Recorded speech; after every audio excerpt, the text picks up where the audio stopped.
நாம் தலைகளை தாழ்த்தி நாம் ಜಪಿப்போம். ನಾವು ತಲೆ ಬಾಗಿದವರಾಗಿ ನಾವು ದೇವರಲ್ಲಿ ತಗ್ಗಿಸಿಕೊಳ್ಳೋಣ, ಪ್ರಾರ್ಥಿಸೋಣ. பரிசுத்தம் நிறைந்த தூய பிதாவே, ಪರಿಶುದ್ಧವುಳ್ಳದಾದ ದೇವನೇ, அருமையான இந்த நல்ல நேரத்தில் உம்மை நோக்கி நாங்கள் பார்க்கிறோம் ஆண்டவரே. ಪ್ರೀತಿಯ ಒಳ್ಳೆ ಸಮಯದಲ್ಲಿ ನಿಮ್ಮನ್ನು ದೃಷ್ಟಿಸಿ ನೋಡ್ತಾ ಇದ್ದೀವಿ ಸ್ವಾಮಿ. ஆம் ஆண்டவரே, இந்த முதல் தேதி முதல் வாரத்திலே ஆண்டவர் இந்த ஓய்வு நாளிலே உம்மை துதிக்கும்படி எங்களை நீர் கொண்டு வந்ததற்காக கோடான கோடி ஸ்தோத்திரம் ஆண்டவரே. ತಿಂಗಳ ಮೊದಲನೇ ದಿನದಲ್ಲಿ, ಮೊದಲನೇ ವಾರದಲ್ಲಿ, ಸಬ್ಬತ್ ದಿನದಲ್ಲಿ ನಮ್ಮನ್ನು ಕೊಂಡು ತಂದು ಸ್ತುತಿಸುವಂತೆ ಮಾಡಿದ ಉಪಕಾರಕ್ಕಾಗಿ ಸ್ತೋತ್ರ.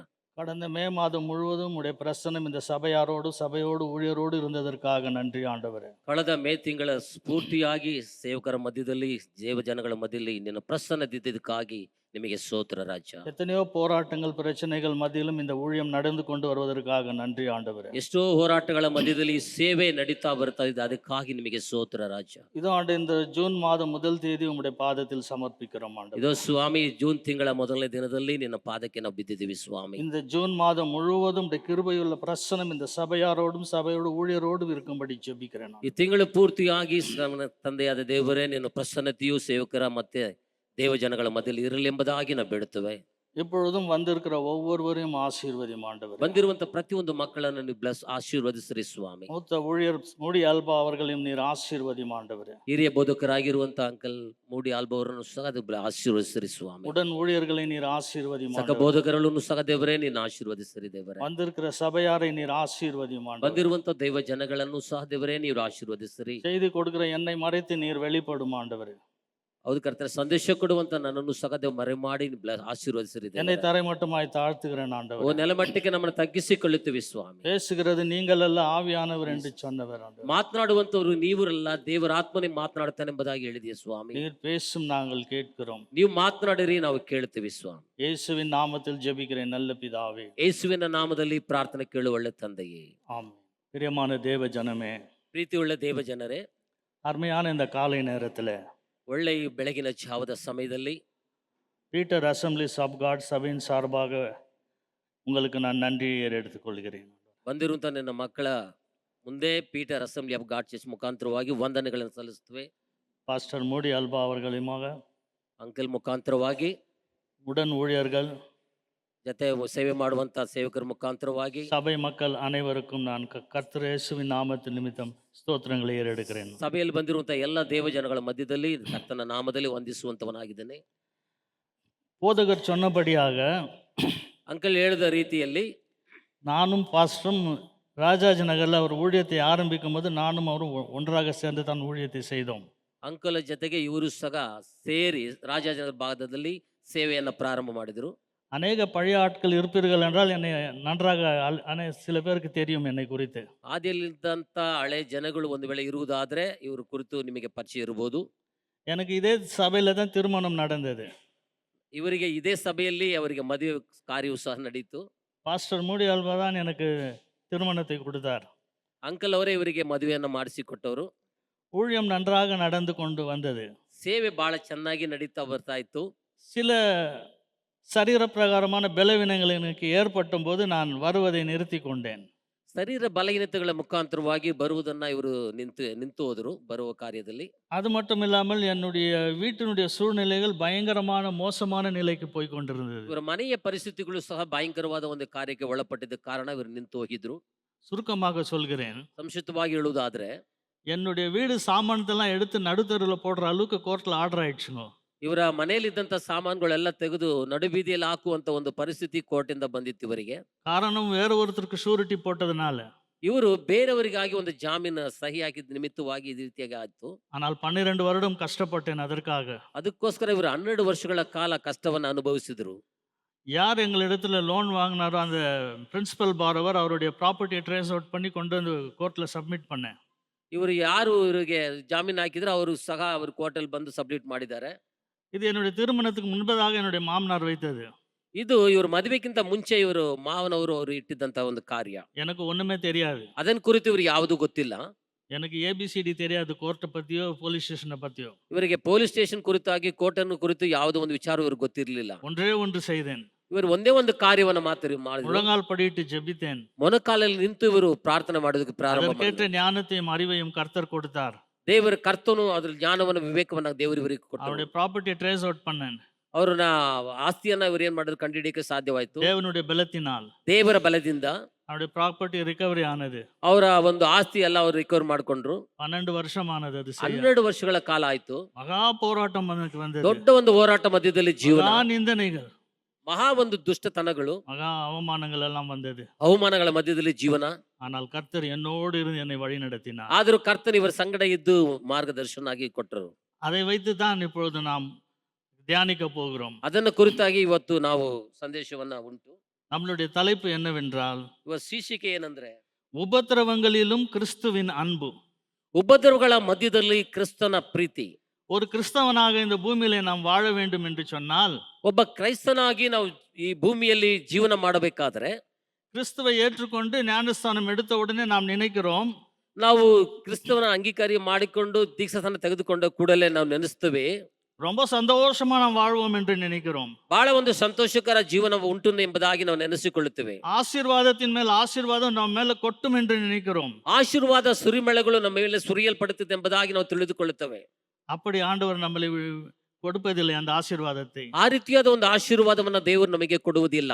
நம்மை நேசிக்கிறவர் அவர். ಅವರು ನಮ್ಮನ್ನ ಪ್ರೀತಿ ಮಾಡುವಂತವರು, நம்மை வழி நடத்துகிறவர் ಅವರು அவர். ನಮ್ಮನ್ನು ಮಾರ್ಗದಲ್ಲಿ ನಡೆಸುವಂತವರು, நம்ம மேல் கரிசனை உள்ள தேவன். ನಮ್ಮ ಮೇಲೆ ಕನಿಕರವಡ ಇಡುವಂತವರು, எப்போ எந்த சமயத்துல எதை எப்பொழுது நமக்கு கொடுக்கணும் என்று அவர் அறிந்திருக்கிறார். ಯಾವ ಸಮಯದಲ್ಲಿ ಯಾವಾಗ ನಮಗೆ ಕೊಡಬೇಕೆಂಬುದನ್ನು ಅವರು ತಿಳಿದಂತವರು.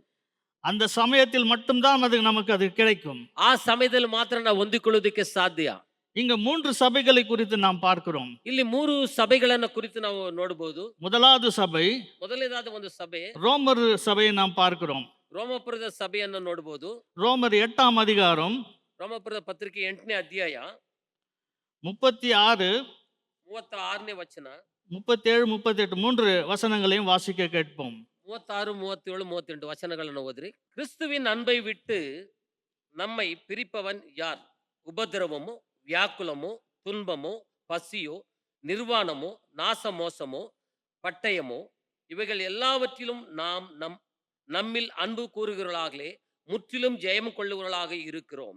மரணமானாலும் ஜீவனானாலும் தேவ தூதர்களானாலும் அதிகாரங்களினாலும் வல்லமைகளினாலும் நிகழ்காரியங்களினாலும் வரும் காரியங்களினாலும் உயர்வானாலும் தாழ்வானாலும் வேறெந்த சிருஷ்டியானாலும் நம்முடைய கர்த்தராகிய கிறிஸ்து இயேசுவில் உள்ள தேவனுடைய அன்பை விட்டு நம்மை பிரிக்க மாட்டாது என்று நிச்சயித்திருக்கிறோம். ஆமென். இந்த இடத்துல சபையை குறித்து இங்க எழுதுகிறார். ಈ ಸ್ಥಳದಲ್ಲಿ ನೋಡುವಂತ ಸಮಯದಲ್ಲಿ ಸಭೆಯನ್ನು ಕುರಿತು ಬರೆಯಲ್ಪಟ್ಟಿದೆ.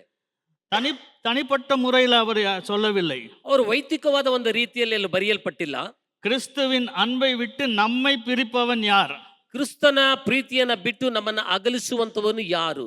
பிரிய தேவ ஜனமே, ಪ್ರೀತಿಯುಳ್ಳ ದೇವ ಮಕ್ಕಳೇ, நமக்கு எத்தனையோ போராட்டங்கள் வருகிறது. ನಮಗೆ ಎಷ್ಟೋ ಒಂದು ಹೋರಾಟಗಳು ಬರುತ್ತದೆ, எத்தனையோ பிரச்சனைகள் வருகிறது, ಎಷ್ಟೋ ಸಮಸ್ಯೆಗಳು ನಮಗೆ ಉಂಟಾಗುತ್ತದೆ, எத்தனையோ நிந்தனைகள் வருகிறது, ಎಷ್ಟೋ ಒಂದು ನಿಂದನೆಗಳು ನಮಗೆ ಆಗುತ್ತದೆ, எத்தனையோ அவமானங்கள் வருகிறது. ದೊಡ್ಡ ಅವಮಾನಗಳು ಸಹ ನಮಗೆ ಬರುತ್ತದೆ. ஆனால் நம்ம அந்த நேரத்துல யாரை தேடுகிறோம்? ಆ ಸಮಯದಲ್ಲಿ ನಾವು ಯಾರನ್ನ ಹುಡುಕುತ್ತೇವೆ? இயேசுவை தான் நம்ம தேடுகிறோம். ಯೇಸುವನ್ನ ಮಾತ್ರ ನಾವು ಹುಡುಕುತ್ತೇವೆ. அவரை விட்டால் நம்மளுக்கு இந்த பூமியில வேற வழியே இல்லை. ಅವರನ್ನು ಹೊರತು ನಮಗೆ ಬೇರೆ ಮಾರ್ಗ ಈ ಲೋಕದಲ್ಲಿ ಇಲ್ಲ. அவருடைய அன்பு நம்மை நெருக்கி ஏவுகிறதினால் நாம் ஒவ்வொன்றுக்கும் அவரை தான் நாம் நோக்கி ஏறெடுக்க வேண்டியதா இருக்கிறது. ಆತನ ಪ್ರೀತಿ ನಮ್ಮ ಒತ್ತಡಕ್ಕೆ ಒಳಪಡಿಸುವ ಕಾರಣ ಆತನನ್ನ ದೃಷ್ಟಿಸಿ ನೋಡುವಂತವರಾಗಿ ಕಾಣಲ್ಪಡುತ್ತೇವೆ. உபத்திரம் வந்தாலும் சரி, ಉಪದ್ರವ ಬಂದರೂ ಸಹ, வியாகுலம் வந்தாலும் சரி, ವ್ಯಾಕುಲಗಳು ನಮಗೆ ಮುಂದೆ ಬಂದರೂ ಸಹ, துன்பம் பசி நிர்வாணம் வந்தாலும் சரி, ಒಂದು ವೇಳೆ ದುಃಖ ಹೊಟ್ಟೆ ಈ ರೀತಿಯಾದ ಕಾರ್ಯಗಳು ಬಂದರೂ ಸಹ, மரணம் வந்தாலும் சரி, ಮರಣವಾದರೂ ಸಹ, உயர்வானாலும் சரி, ಹೆಚ್ಚಿಸಲ್ಪಡುವುದಾದರೂ ಸಹ, தாழ்வானாலும் சரி, ತಗ್ಗಿಸಲ್ಪಡುವಂತ ಕಾರ್ಯ ಬಂದರೂ ಸಹ தேவனுடைய அன்பை விட்டு நம்மை பிரிக்க முடியாது. ದೇವರ ಪ್ರೀತಿ ಇವುಗಳನ್ನ ನಮ್ಮನ್ನ ಬೇರ್ಪಡಿಸುವುದಕ್ಕೆ ಸಾಧ್ಯವಿಲ್ಲ. பக்தனாகிய யோபை குறித்து நாம் வேதத்துல பார்க்கிறோம். ಭಕ್ತನಾದ ಯೋಬನ ಕುರಿತು ನಾವು ವೇದದಲ್ಲಿ ನೋಡಬಹುದು. பூமியில அவனை போல சன்மார்க்கனும் நீதி உள்ளவனும் பரிசுத்தம் உள்ளவனும் இல்லை என்று வேதம் சொல்கிறது. ಭೂಲೋಕದಲ್ಲಿ ಆತನ ಸನ್ಮಾರ್ಕನು ಮತ್ತೆ ನೀತಿವಂತನಾಗಿ ಯಾರು ಕಾಣಲ್ಪಟ್ಟಿಲ್ಲ, ಅವನೊಬ್ಬನಾಗಿ ಇದ್ದನು.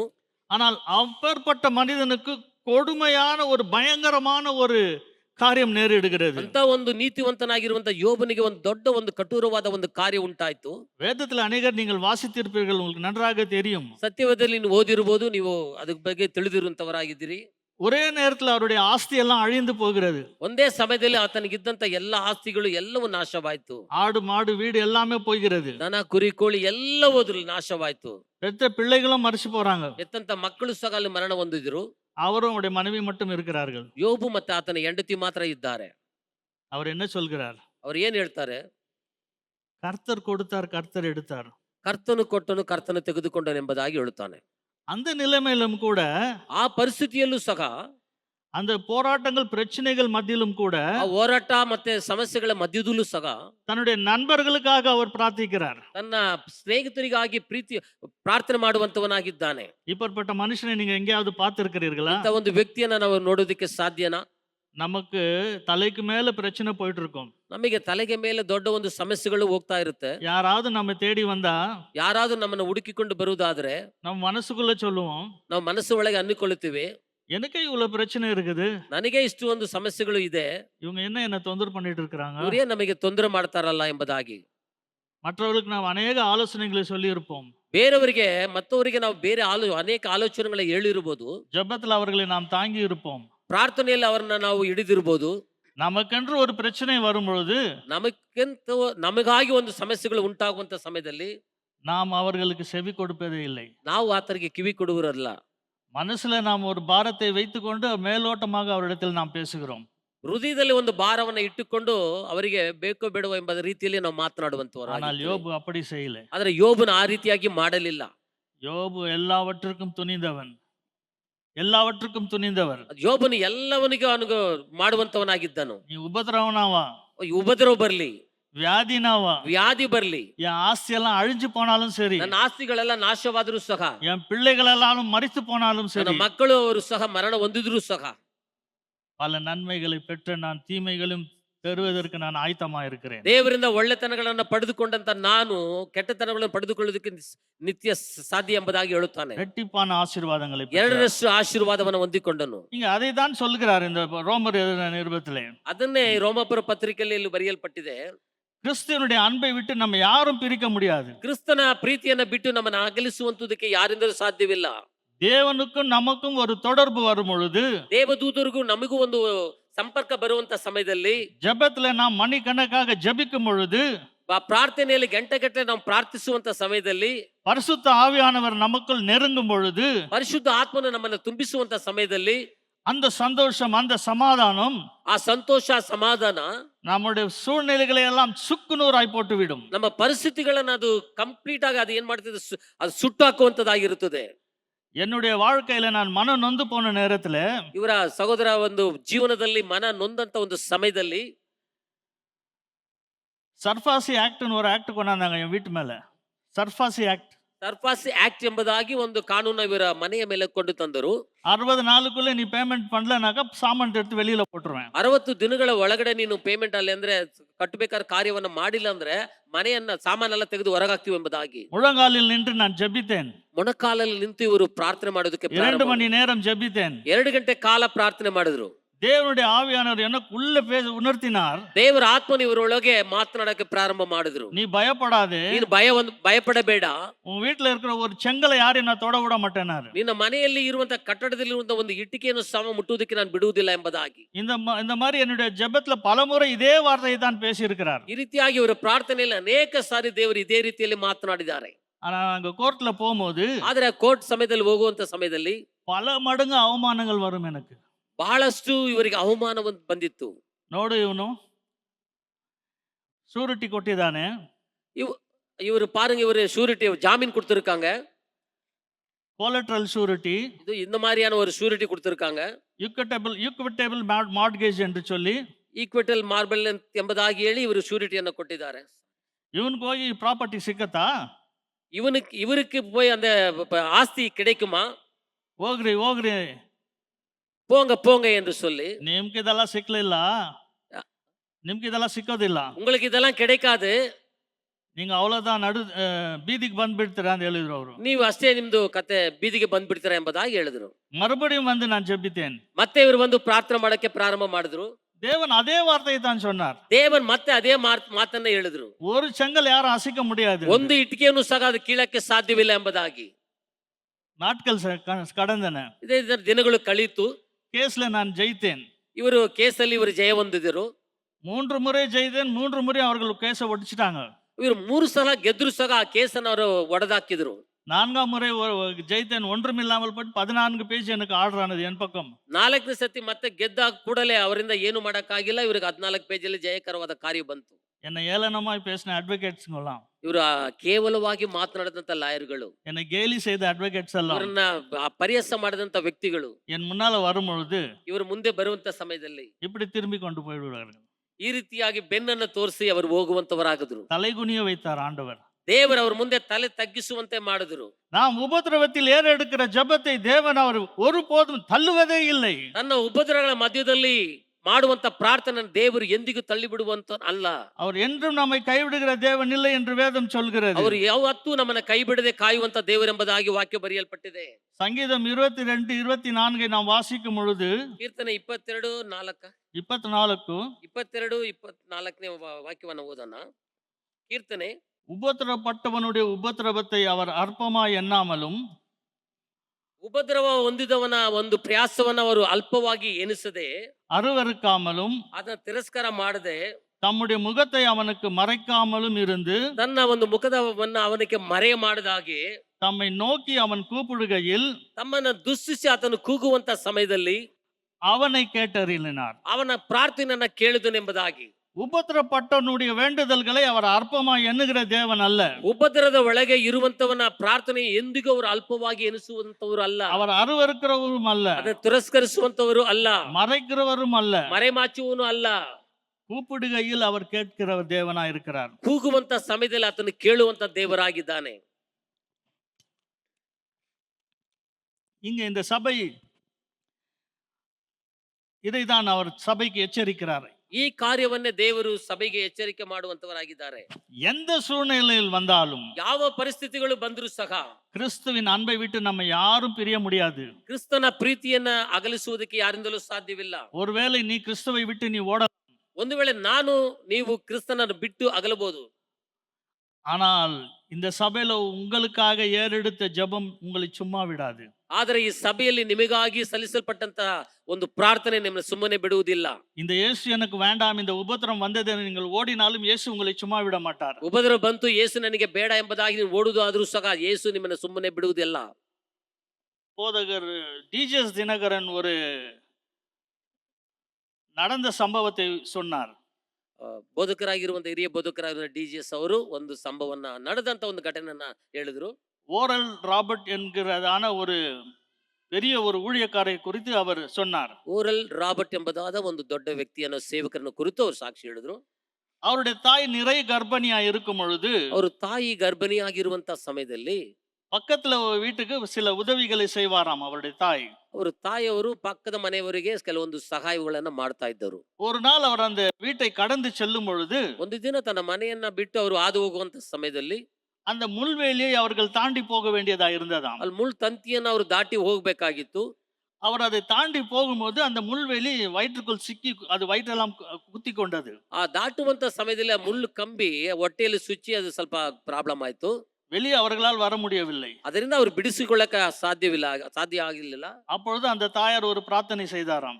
ಆ ಸಮಯದಲ್ಲಿ ತಾಯಿಯವರು ಒಂದು ಪ್ರಾರ್ಥನೆಯನ್ನು ಮಾಡಿದ್ರು. இந்த குழந்தை உமக்கு சொந்தமாக கொடுக்கிறேன்.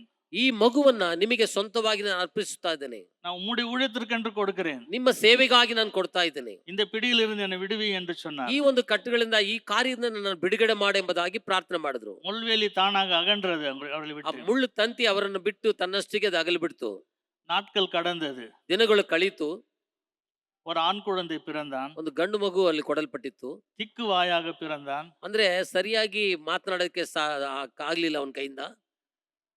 ஒரு 16-15 வயது இருக்கும் பொழுது 14-15 ವಯಸ್ಸು ಇರುವಂತ ಸಮಯದಲ್ಲಿ தேவனுக்கும் அந்த பையனுக்கும் எந்த சம்பந்தமும் கிடையாது. ದೇವರಿಗೂ ಆ ಮಗುಗೂ ಯಾವ ಒಂದು ಸಂಬಂಧವೂ ಇಲ್ಲ. வீட்டை விட்டு வெளியே போயிட்டாரு. ಅವರು ಮನೆಯನ್ನು ಬಿಟ್ಟು ಹೋಗ್ಬಿಟ್ರು. உன்னுடைய இயேசுவும் வேணா யாரோ வேண்டான்னு சொல்லி அந்த பையன் வீட்டை விட்டு போறாரு. ಯೇಸು ಬೇಡ ಯಾರು ಬೇಡ ಎಂಬುದಾಗಿ ಮನೆಯನ್ನು ಬಿಟ್ಟು ಹೋದ್ರು ಅವರು. அவருடைய தாய் சொன்னார், ಅವರ ತಾಯಿ ಅವರಿಗೆ ಹೇಳಿದ್ರು, மகனே நீ எங்கனா போ, ಮಗನೇ ನೀನು ಎಲ್ಲಿ ಬೇಕಾದ್ರೂ ಹೋಗು, ஏன் ஜெபம் உன்னை சும்மா விடாது. ನಾನ್ ಮಾಡುವಂತ ಪ್ರಾರ್ಥನೆ ನಿನ್ನನ್ನು ಸುಮ್ಮನೆ ಬಿಡುವುದಿಲ್ಲ. ஏன் ஜெபம் உன்னை சும்மா விடவே விடாது. ನನ್ನ ಪ್ರಾರ್ಥನೆಯನ್ನು ಸುಮ್ಮನೆ ಬಿಡುವುದೇ ಇಲ್ಲ. நாட்கள் கடந்தது. ಅದೇ ರೀತಿಯಾಗಿ ದಿನಗಳು ಕಳೀತಾ ಬಂತು, வருடங்கள் கழிந்தது. ವರ್ಷಗಳು ಸಹ ಹಾದು ಹೋಯ್ತು. கொடிய க்ஷயரோகத்தோடு வீட்டுக்கு வந்தான் டிபி. ಒಂದು ಟಿಬಿ ಕಾಯಿಲೆ, ಕಠಿಣವಾದ ಒಂದು ಟಿಬಿ ಕಾಯಿಲೆ ಮುಖಾಂತರವಾಗಿ ಮನೆಗೆ ಹಿಂತಿರುಗಿದ್ರು. வாந்தி எடுத்தா ரத்த ரத்தமா வரும். ಅವರು ವಾಮಿಟ್ ಅಂದ್ರೆ ವಾಂತಿ ಮಾಡುವಂತ ಸಮಯದಲ್ಲಿ ರಕ್ತವಾಗಿ ಮಾಡ್ತಾ ಇದ್ರು. சுவரெல்லாம் அப்படியே வாந்தின்னு அந்த சிகப்பு சிகப்பா இருக்கும் சுவரெல்லாம். ಆ ಗೋಡೆಗಳೆಲ್ಲ ನೋಡುವುದಾದ್ರೆ ಕೆಂಪು ಬಣ್ಣದಲ್ಲಿ ವಾಂತಿ ಆಗೋದು. ஒரு நாள் அவர் வீட்டுல ஒரு நற்செய்தி கூட்டம் நடந்தது. ಒಂದು ದಿನ ಅವ್ರ ಮನೆಯಲ್ಲಿ ಒಂದು ಸುವಾರ್ತೆ ಕೂಟ ನಡೀತು. அங்க இந்த வாலிபனை அந்த அம்மா அழைத்து கொண்டு சென்றார்கள். ಆ ಒಂದು ಸ್ಥಳಕ್ಕೆ ಈ ಮಗನನ್ನ ಕರೆದುಕೊಂಡು ತಾಯಿ ಹೋದರು. போதகர் கூட்டம் முடிந்த உடனே ஜெபம் செய்தார்கள். ಊಟ ಮುಗಿದ ಮೇಲೆ ಸೇವಕರು ಅವರಿಗಾಗಿ ಪ್ರಾರ್ಥನೆ ಮಾಡಿದ್ರು. உடனே அவருக்கு புதிய நுரையீரல் கிடைத்தது. ಕೂಡಲೇ ಅವರಿಗೆ ಹೊಸ ಒಂದು ಲಂಗ್ಸ್ ಸಿಕ್ತು. அந்த வாந்தி அந்த டிபின்ற நோய் முழுவதாகமா அவரை விட்டு நீங்கியது. ವಾಂತಿ ಮತ್ತೆ ಆ ಟಿಬಿ ಕಾಯಿಲೆ ಸಂಪೂರ್ಣವಾಗಿ ಆ ಮಗನನ್ನು ಬಿಟ್ಟು ಅಗಲಿ ಹೋಯ್ತು. அன்று எடுத்தார் கையில வேதமாத்தை. ಅವತ್ತು ತೆಗೆದುಕೊಂಡ್ರು ಕೈಯಲ್ಲಿ ಸತ್ಯವೇದವನ್ನ. உலகம் போற்றக்கூடிய ஒரு மகா பெரிய போதகனாக மாறினார். ಲೋಕವು ಎಲ್ಲ ಆಶ್ಚರ್ಯ ಪಡತಕ್ಕಂತ ಒಂದು ಸೇವಕರಾಗಿ ಅವ್ರು ಮಾರ್ಪಟ್ರು.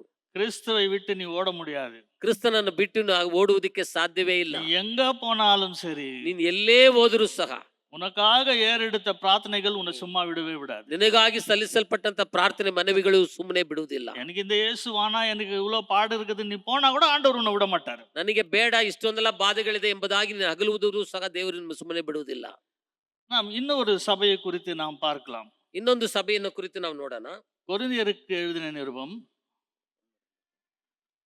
2 Corinthians 2ನೇ ಕೊರಿಂಥ್ಯ ಪತ್ರಿಕೆ 8ஆம் அதிகாரம் 8ನೇ ಅಧ್ಯಾಯ 1-3 வசனங்களை வாசிப்போம். அன்றியும் சகோதரரே, மக்கதோனியா நாட்டுக்கு சபைகளுக்கு தேவன் அளித்த கிருபையை உங்களுக்கு அறிவிக்கிறோம். அவர்கள் மிகுந்த உபதிரத்தினாலே சோதிக்கப்படுகையில் கொடிய தரித்திரம் உள்ளவர்களாய் இருந்தும் தங்கள் பரிபூர்ண சந்தோஷத்தினாலே மிகுந்த உதாரத்துவமாய் கொடுத்தார்கள். மேலும் அவர்கள் தங்கள் திராணிக்கு தக்கதாகவும் தங்கள் திராணிக்கு மிஞ்சியும் கொடுக்க தாங்களே மனதுள்ளவர்கள் என்பதற்கு நான் சாட்சியாய் இருக்கிறேன். மக்கதோனியா சபையை குறித்து நாம் பார்க்கிறோம். மக்கதோನಿಯ ಸಭೆಯನ್ನು ಕುರಿತಾಗಿ ನಾವು ಇಲ್ಲಿ ನೋಡಬಹುದು.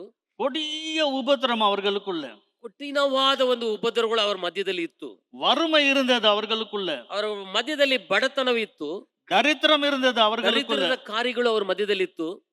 அடுத்த வேளைக்கு என்ன செய்வதென்று அறியாத அளவுக்கு அவர்களுக்கு வறுமையும் தரித்திரமும் இருந்தது. ಮತ್ತೆ ಬರುವಂತ ಹೊತ್ತಿಗೆ ಅವರಿಗೆ ಏನ್ ಮಾಡ್ಬೇಕೆಂಬುದಾಗಿ ತಿಳಿದಂತ ಒಂದು ಕಾರ್ಯವು ಅವರಲ್ಲಿತ್ತು. பாருங்க, 2ஆம் வசனத்துல சொல்கிறார், 2ನೇ ವಚನದಲ್ಲಿ ಬರೆಯಲ್ಪಟ್ಟಿದೆ, அவர்கள் மிகுந்த உபத்திரவத்தினாலே சோதிக்கப்படுகையில், ಕಠಿಣವಾದ ಉಪದ್ರವಗಳ ಮಧ್ಯದಲ್ಲಿ ಶೋಧಿಸಲ್ಪಡುವುದಕ್ಕೆ ಒಳಪಟ್ಟರು ಸಹ தங்கள் பரிபூர்ண சந்தோஷத்தினாலே, ಪರಿಪೂರ್ಣವಾದ ಸಂತೋಷದೊಂದಿಗೆ மிகுந்த உதாரத்துவமாய் கொடுத்தார்கள். ಧಾರಾಳ ಮನಸ್ಸೊಂದುವರಾಗಿ ಅವರು ಕೊಟ್ಟರು ಎಂಬುದಾಗಿ தாராளமாக கொடுக்க ஆரம்பித்தார்கள் தேவனுக்கு. ಅವರು ಏರಾಳವಾಗಿ ಕೊಡುವುದಕ್ಕೆ ಪ್ರಾರಂಭ ಮಾಡಿದ್ರು.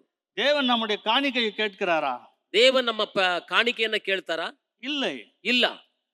நம்முடைய உள்ளத்தை தான் அவர் கேட்கிறார். ಅವನ ನಮ್ಮ ಹೃದಯವನ್ನ ಮಾತ್ರ ಅವರು ಕೇಳುವಂತವರು. தேவனுக்கும் நமக்கும் உள்ள ஒரு உறவு நமக்குள் வரும் பொழுது, ದೇವರಿಗೂ ನಮಗೂ ಒಂದು ಸಂಬಂಧ ಬಾಂಧವ್ಯ ಬರುವಂತ ಸಮಯದಲ್ಲಿ, தேவனுக்கும் நமக்கும் உள்ள ஒரு தொடர்பு நமக்குள்ள சேரும் பொழுது, ದೇವರಿಗೂ ನಮಗಿರುವಂತ ಸಂಪರ್ಕ ಸೇರುವಂತ ಸಮಯದಲ್ಲಿ கிறிஸ்துவின் சமாதானமும் அன்பும் நம்மை நெருக்கி ஏவுகிறது. ಕ್ರಿಸ್ತನ ಸಮಾಧಾನವು ಪ್ರೀತಿ ನಮ್ಮನ್ನ ಒತ್ತಡಕ್ಕೆ ಒಳಪಡಿಸುತ್ತದೆ.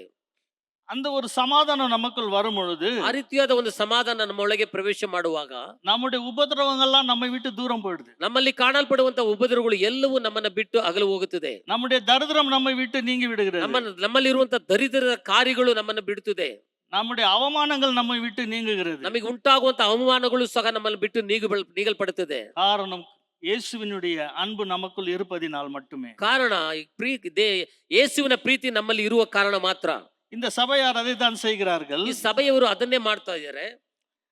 அவர்கள் தங்கள் திராணிக்கு தக்கதாகவும் தங்கள் திராணிக்கு மிஞ்சும் கொடுக்க தாங்களே மனதுள்ளவர்களாய் இருந்தார்கள் என்பதற்கு நான் சாட்சி என்று பவுல் எழுதுகிறார். ಅವರು ತನ್ನ ಶಕ್ತಿಗೆ ಮಿಗಿಲಾಗಿಯೂ ಕೊಟ್ಟದಕ್ಕೆ ನಾನೇ ಸಾಕ್ಷಿಯಾಗಿದ್ದೇನೆ ಎಂಬುದಾಗಿ ಹೇಳ್ತಾನೆ.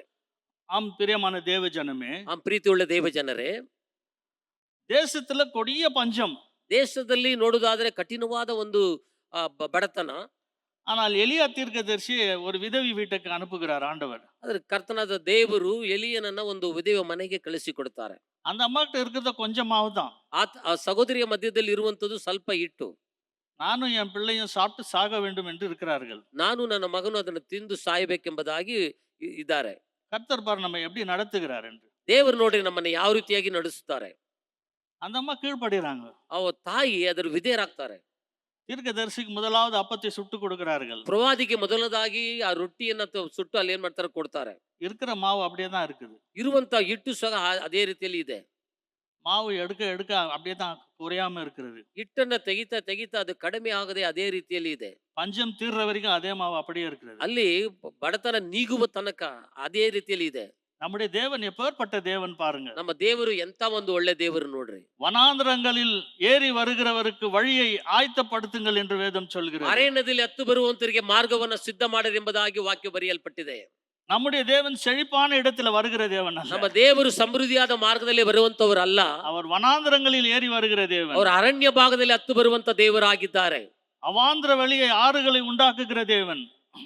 ಅಂತ ಒಂದು ಮಾರ್ಗದಲ್ಲಿ ಅವರು ನದಿಗಳನ್ನ ಉಂಟು ಮಾಡುವಂತ ದೇವರು. இஸ்ரவேல் ஜனங்களை எப்படி போஷித்தார்? ಇಸ್ರಾಯೇಲ್ ಜನಗಳನ್ನ ಯಾವ ರೀತಿಯಾಗಿ ಅವರು ಪೋಷಿಸಿದರು? கட்டாந்தரை ஒண்ணுமே கிடையாது. ಏನಿಲ್ಲ, ಒಣ ನೆಲವು, மணல் பிரதேசம், ಅದು ಮರಳುಗಾಡು, சாப்பாடு இல்ல, ಅಲ್ಲಿ ಆಹಾರವಿಲ್ಲ, தண்ணி இல்ல, ಅಲ್ಲಿ ಕುಡಿಯುವುದಕ್ಕೆ ನೀರು ಸಹ ಇಲ್ಲ. ஏற்ற இடம் வரும்போது அவர்களுக்கு தண்ணீரை கொடுத்தார். ಅದು ತಕ್ಕ ಸಮಯದಲ್ಲಿ ಬರುವಂತ ಸಮಯದಲ್ಲಿ ಕುಡಿಯುವುದಕ್ಕೆ ನೀರನ್ನು ಕೊಟ್ಟರು. ஏற்ற நேரத்தில் அவர்களுக்கு வானத்திலிருந்து மன்னாவை பொழிந்தார். ತಕ್ಕ ಸಮಯದಲ್ಲಿ ಆಕಾಶದಿಂದ ಅವರಿಗೆ ಮನ್ನವನ್ನು ಸುರಿದರು. பல பேர் யோசித்திருக்கலாம், ಅನೇಕರಲ್ಲಿ ಯೋಚಿಸಬಹುದು, இந்த மணல் மீது ஒரு புல்லு கூட வளராது, ಈ ಮರಳಿನ ಮೇಲೆ ಒಂದು ಹುಲ್ಲು ಸಹ ಹುಟ್ಟುವುದಕ್ಕೆ ಸಾಧ್ಯವಿಲ್ಲ, ஒன்றுமே கல்டிவேட் பண்ண முடியாது இந்த இடத்துல. ಅಲ್ಲಿ ಏನು ಬೇಸಾಯ ಮಾಡೋದಕ್ಕೆ ಸಾಧ್ಯವೇ ಇಲ್ಲ. இந்த வனாந்திரத்துல நம்மளை எப்படி நடத்தி கொண்டு போவார் இந்த ಈ மோசே? ಅರಣ್ಯದಲ್ಲಿ ಹೇಗೆ ನಮ್ಮನ್ನು ನಡೆಸಿಕೊಂಡು ಹೋಗ್ತಾರೆ ಎಂಬುದಾಗಿ ತಿಳಿದಿರಬಹುದು. மோசே எப்படி நம்மளை நடத்துவார் என்று ಮೋಸೆ ನಮ್ಮನ್ನ ಯಾವ ರೀತಿಯಾಗಿ ನಡೆಸ್ತಾನೆ ಎಂಬುದಾಗಿ ಯೋಚನೆ ಮಾಡಿರಬಹುದು. 40 வருடம் நடத்தினார் 40 வனாந்திரத்துல. ವರ್ಷಗಳ ಕಾಲ ಅರಣ್ಯದಲ್ಲಿ ದೇವರು ನಡೆಸಿದ್ರು. அவர் பாதரட்சை தேய்ந்து போகவும் இல்லை. ಅವ್ರ ಕಾಲ್ ಮೆಟ್ಟಿಲುಗಳು ಅದ್ರ ಸೌದು ಹೋಗಿಲ್ಲ ಎಂಬುದಾಗಿ, ಕೆರೆಮೆಟ್ಟುಗಳು ಸೌದಿಲ್ಲ ಎಂಬುದಾಗಿ ವಾಕ್ಯ ಬರೆಯಲ್ಪಟ್ಟಿದೆ. அவருடைய வஸ்திரங்கள் பழையதாகி போகவே ಅವ್ರ இல்லை. ವಸ್ತ್ರಗಳು ಹಳೆದಾಗಿಲ್ಲ ಎಂಬುದಾಗಿ ಹೇಳಲ್ಪಟ್ಟಿದೆ. உபத்திரவத்தின் மத்தியில குடிக்கொள்கிற தேவன் நம்முடைய இயேசு ஒருவர் தவிர வேற யாரும் இல்லை. ಉಪದ್ರವಗಳ ಮಧ್ಯದಲ್ಲಿ ಜೀವಿಸುವಂತ ದೇವರು ನಮ್ಮ ದೇವರು ಮಾತ್ರ, ಬೇರೆ ಯಾವುದೂ ಇಲ್ಲ. நிந்தை அவமானங்கள் மத்தியில குடிக்கொண்டிருக்கிற தேவன் நம்முடைய இயேசுவை தவிர வேற யாரும் இல்லை. ನಿಂದೆ ಅವಮಾನ ಮಧ್ಯದಲ್ಲಿ ವಾಸ ಮಾಡುವಂತ ದೇವರು ನಮ್ಮ ದೇವರು ಮಾತ್ರ.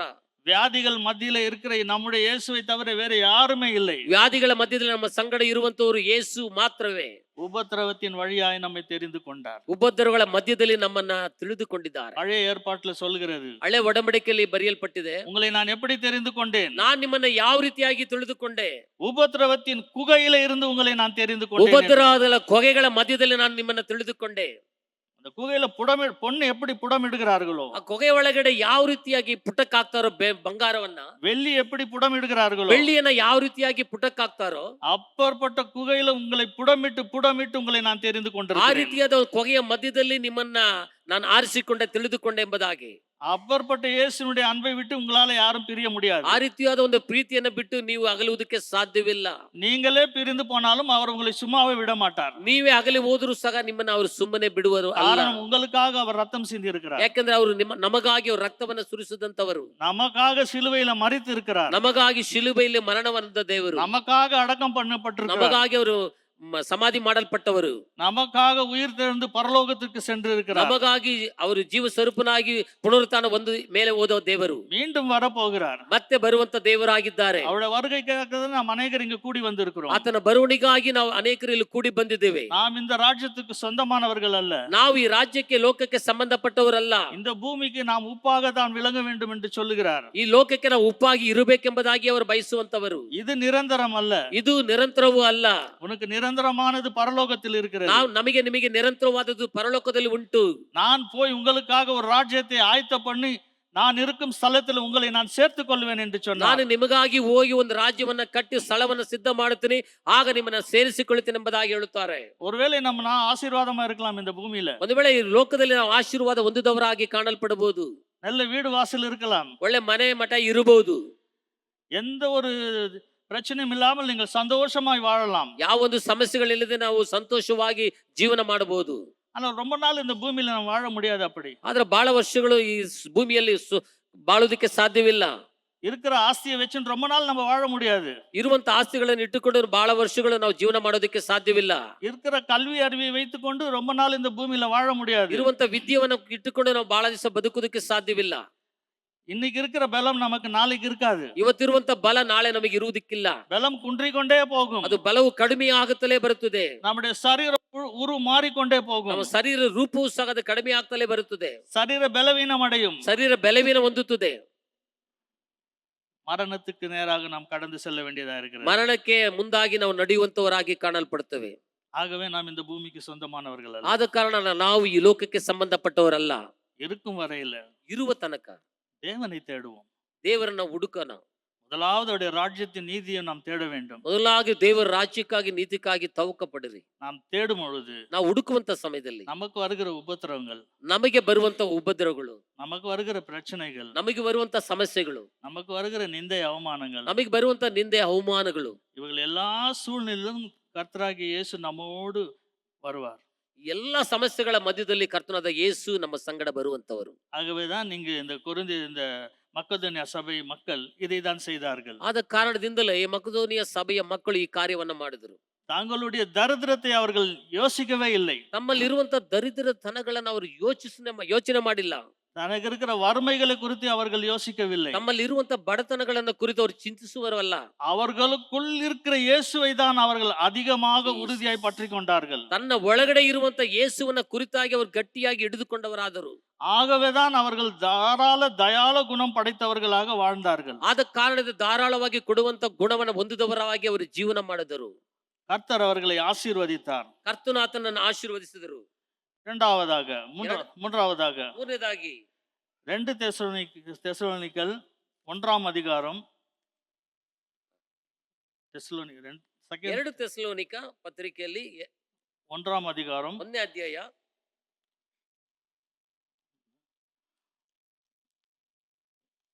4, 5, 6 வாசிங்கள். 4ನೇ ವಚನ ಮತ್ತು 5ನೇ ವಚನವನ್ನು ಓದಿ. 4, 5, 6. நீங்கள் சகிக்கிற சகல உபத்திரவங்களிலும் துன்பங்களிலும் பொறுமையையும் விசுவாசத்தையும் காண்பிக்கிற நிமித்தம் உங்களை குறித்து நாங்கள் தேவனுடைய சபைகளில் மேன்மை பாராட்டுகிறோம். நீங்கள் தேவனுடைய ராஜ்யத்தின் நிமித்தம் பாடு அனுபவிக்கிறா இருக்க அந்த ராஜ்யத்திற்கு நீங்கள் பாத்திரர் எனப்படும்படிக்கு தேவன் நியாயமான தீர்ப்பு செய்கிறார் என்பதற்கு அதுவே அத்தாட்சியாய் இருக்கிறது.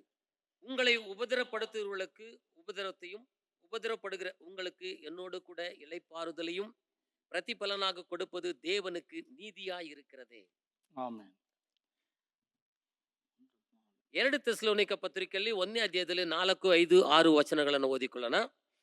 நீங்கள் சகிக்கிற சகல உபத்திரவங்களிலும், ನೀವು ಸಹಿಸಿಕೊಳ್ಳುವಂತ ಸಕಲ ಉಪದ್ರವಗಳ ಮಧ್ಯದಲ್ಲಿ, துன்பங்களிலும், ದುಃಖದ ಮಧ್ಯದಲ್ಲಿ விசுவாசத்தையும் ವಿಶ್ವಾಸವನ್ನ காண்பிக்கிறது நிமித்தம் ನೀವು ತೋರಿಸುವಂತ ನಿಮಿತ್ತವಾಗಿ நாங்கள் தேவனுடைய சபைகளில் மேன்மை பாராட்டுகிறோம். ನಾವು ದೇವರ ಸಭೆಗಳಲ್ಲಿ ನಾವೇನ್ ಮಾಡ್ತೀವಿ ಅಂದ್ರೆ ಹೆಚ್ಚಳ ಪಡುವಂತವರಾಗಿದ್ದೇವೆ. பாருங்க, இங்க இந்த ஊழியக்காரர் சொல்கிறார், நீங்கள் சகிக்கிற துன்பங்கள், ಅಲ್ಲಿ ಸೇವಕರು ಹೇಳ್ತಾರೆ, ನೀವು ಸಹಿಸಿಕೊಳ್ಳುವಂತ ದುಃಖಗಳು, ಉಪದ್ರವಗಳು, பொறுமை, விசுவாசம், ಅದು ವಿಶ್ವಾಸವು, ನಂಬಿಕೆಯು. இதை பார்க்கும்போது ಈ ಕಾರ್ಯಗಳನ್ನು ನೋಡುವಂತ ಸಮಯದಲ್ಲಿ உங்களை நான் ரொம்ப மேன்மையா எண்ணுகிறேன்றார். ನಿಮ್ಮನ್ನ ಕುರಿತು ನಾವು ಹೆಚ್ಚಳ ಪಡುವಂತವರಾಗಿದ್ದೇವೆ. ಕಾರಣ அவர்களுடைய நம்பிக்கை யாரிடமும் போய் அவர்கள் எதையும் கேட்கவில்லை. ಅವರ ನಂಬಿಕೆ ಯಾರ ಬಳಿಯಲ್ಲೂ ಹೋಗಿ ಅಲ್ಲಿ ಬೇಡಲಿಲ್ಲ. தேவனையே அவர்கள் சார்ந்திருந்தார்கள். ದೇವರನ್ನೇ ಅವರು ಆತುಕೊಂಡವರಾಗಿದ್ದರು. ஆகவே தேவன் அவர்களுக்கு எல்லாவற்றிலும் உதவி செய்ய வல்லவராய் இருந்தார். ಅವರು ಎಲ್ಲಾ ಕಾರ್ಯಗಳಲ್ಲಿ ಅವರು ಎಲ್ಲಾ ಕಾರ್ಯಗಳಲ್ಲಿ ದೇವರು ಅವರಿಗೆ ಸಹಾಯ ಮಾಡಲು ಶಕ್ತನಾದನು.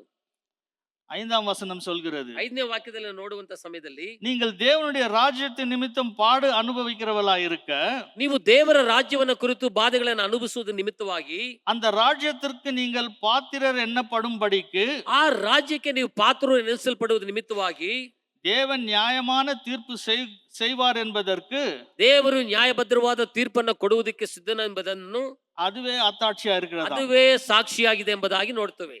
தேவனுடைய ராஜ்யத்தின் நிமித்தம் வருகிற பாடுகள் இது. ದೇವರ ರಾಜ್ಯವನ್ನು ನಿಮಿತ್ತವಾಗಿ ಬರುವಂತ ಉಪದ್ರವಗಳು.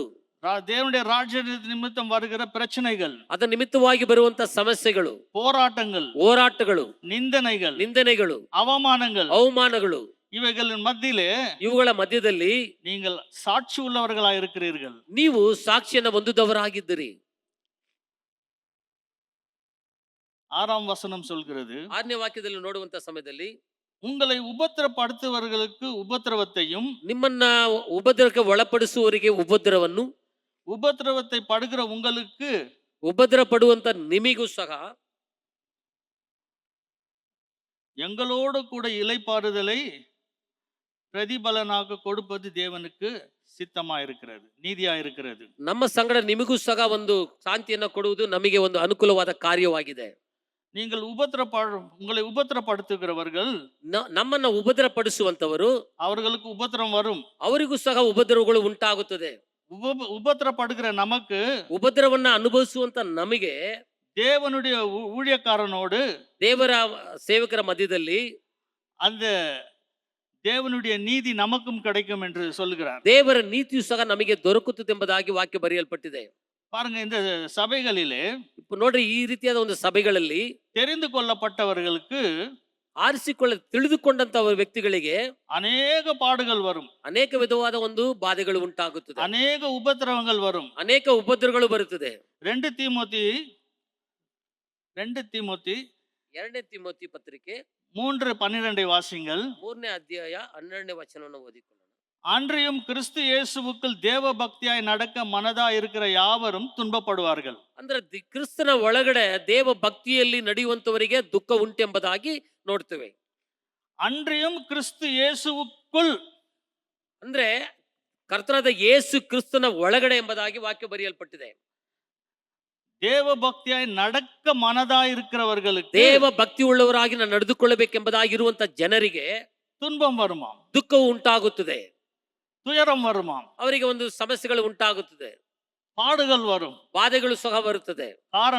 ಕಾರಣ இயேசு நம்மை போல பாட அனுபவித்தவர் தான். ಯೇಸು ನಮ್ಮಾಗೆ ಅವರು ಬಾಧೆಗಳನ್ನು ಅನುಭವಿಸಿದಂತವರು. ஆகவே இவ்வகையான பாடுகளின் வழியாக நான் அவரை பின்பற்ற வேண்டும். ಈ ರೀತಿಯಾದ ಬಾಧೆಗಳ ಮಧ್ಯದಲ್ಲಿ ಅವರನ್ನ ಹಿಂಬಾಲಿಸಬೇಕು. பாடுகளின் மத்தியிலே தான் அவரை நாம் துதிக்க வேண்டும். பாடுಗಳ ಮಧ್ಯದಲ್ಲೇ ಆತನ ನಾವು ಸ್ತುತಿಸುವಂತವರಾಗಿ ಕಾಣಲ್ಪಡಬೇಕು. அவருடைய நாமத்தின் நிமித்தம் நாம் வைராக்கியம் கொள்ளும் பொழுது நமக்கு துன்பம் வரும். ಅವರ ನಾಮದ ನಿಮಿತ್ತವಾಗಿ ನಾವು ವೈರಾಗ್ಯವನ್ನು ಹೊಂದುವಂತ ಸಮಯದಲ್ಲಿ ನಮಗೆ ದುಃಖಗಳು ಬರುತ್ತದೆ. ஆனால் அந்த துன்பத்தை மேற்கொள்ளத்தக்க பலத்தை அவர் நமக்கு கொடுக்கிறார். ಆದರೂ ಅವುಗಳನ್ನ ನಾವು ಎದುರಿಸಿ ನಿಲ್ಲತಕ್ಕಂತ ಒಂದು ಬಲವನ್ನ ದೇವರು ನಮಗೆ ಕೊಡುತ್ತಾರೆ. காலையில எழுந்ததும் நான் இப்படி ஜெபிப்பது உண்டு. ಬೆಳಗಿನ ಜಾವದಲ್ಲಿ ಎದ್ದುಕೊಳ್ಳೆ ಸೇವಕರು ಈ ರೀತಿಯಾಗಿ ಪ್ರಾರ್ಥನೆ ಮಾಡುತ್ತಾರೆ. அன்புள்ள ஆண்டவரே, எனக்கு இந்த காலை நேரத்தில் இந்த நாளை எனக்கு இலவசமாய் கொடுத்தீரே, நன்றி அப்பா. ಪ್ರೀತಿಯ ದೇವರೇ, ಈ ದಿನವನ್ನ ನಮಗೆ ಉಚಿತವಾಗಿ ಕೊಟ್ಟಿದೆ, ನಿಮಗೆ ಸ್ತೋತ್ರ.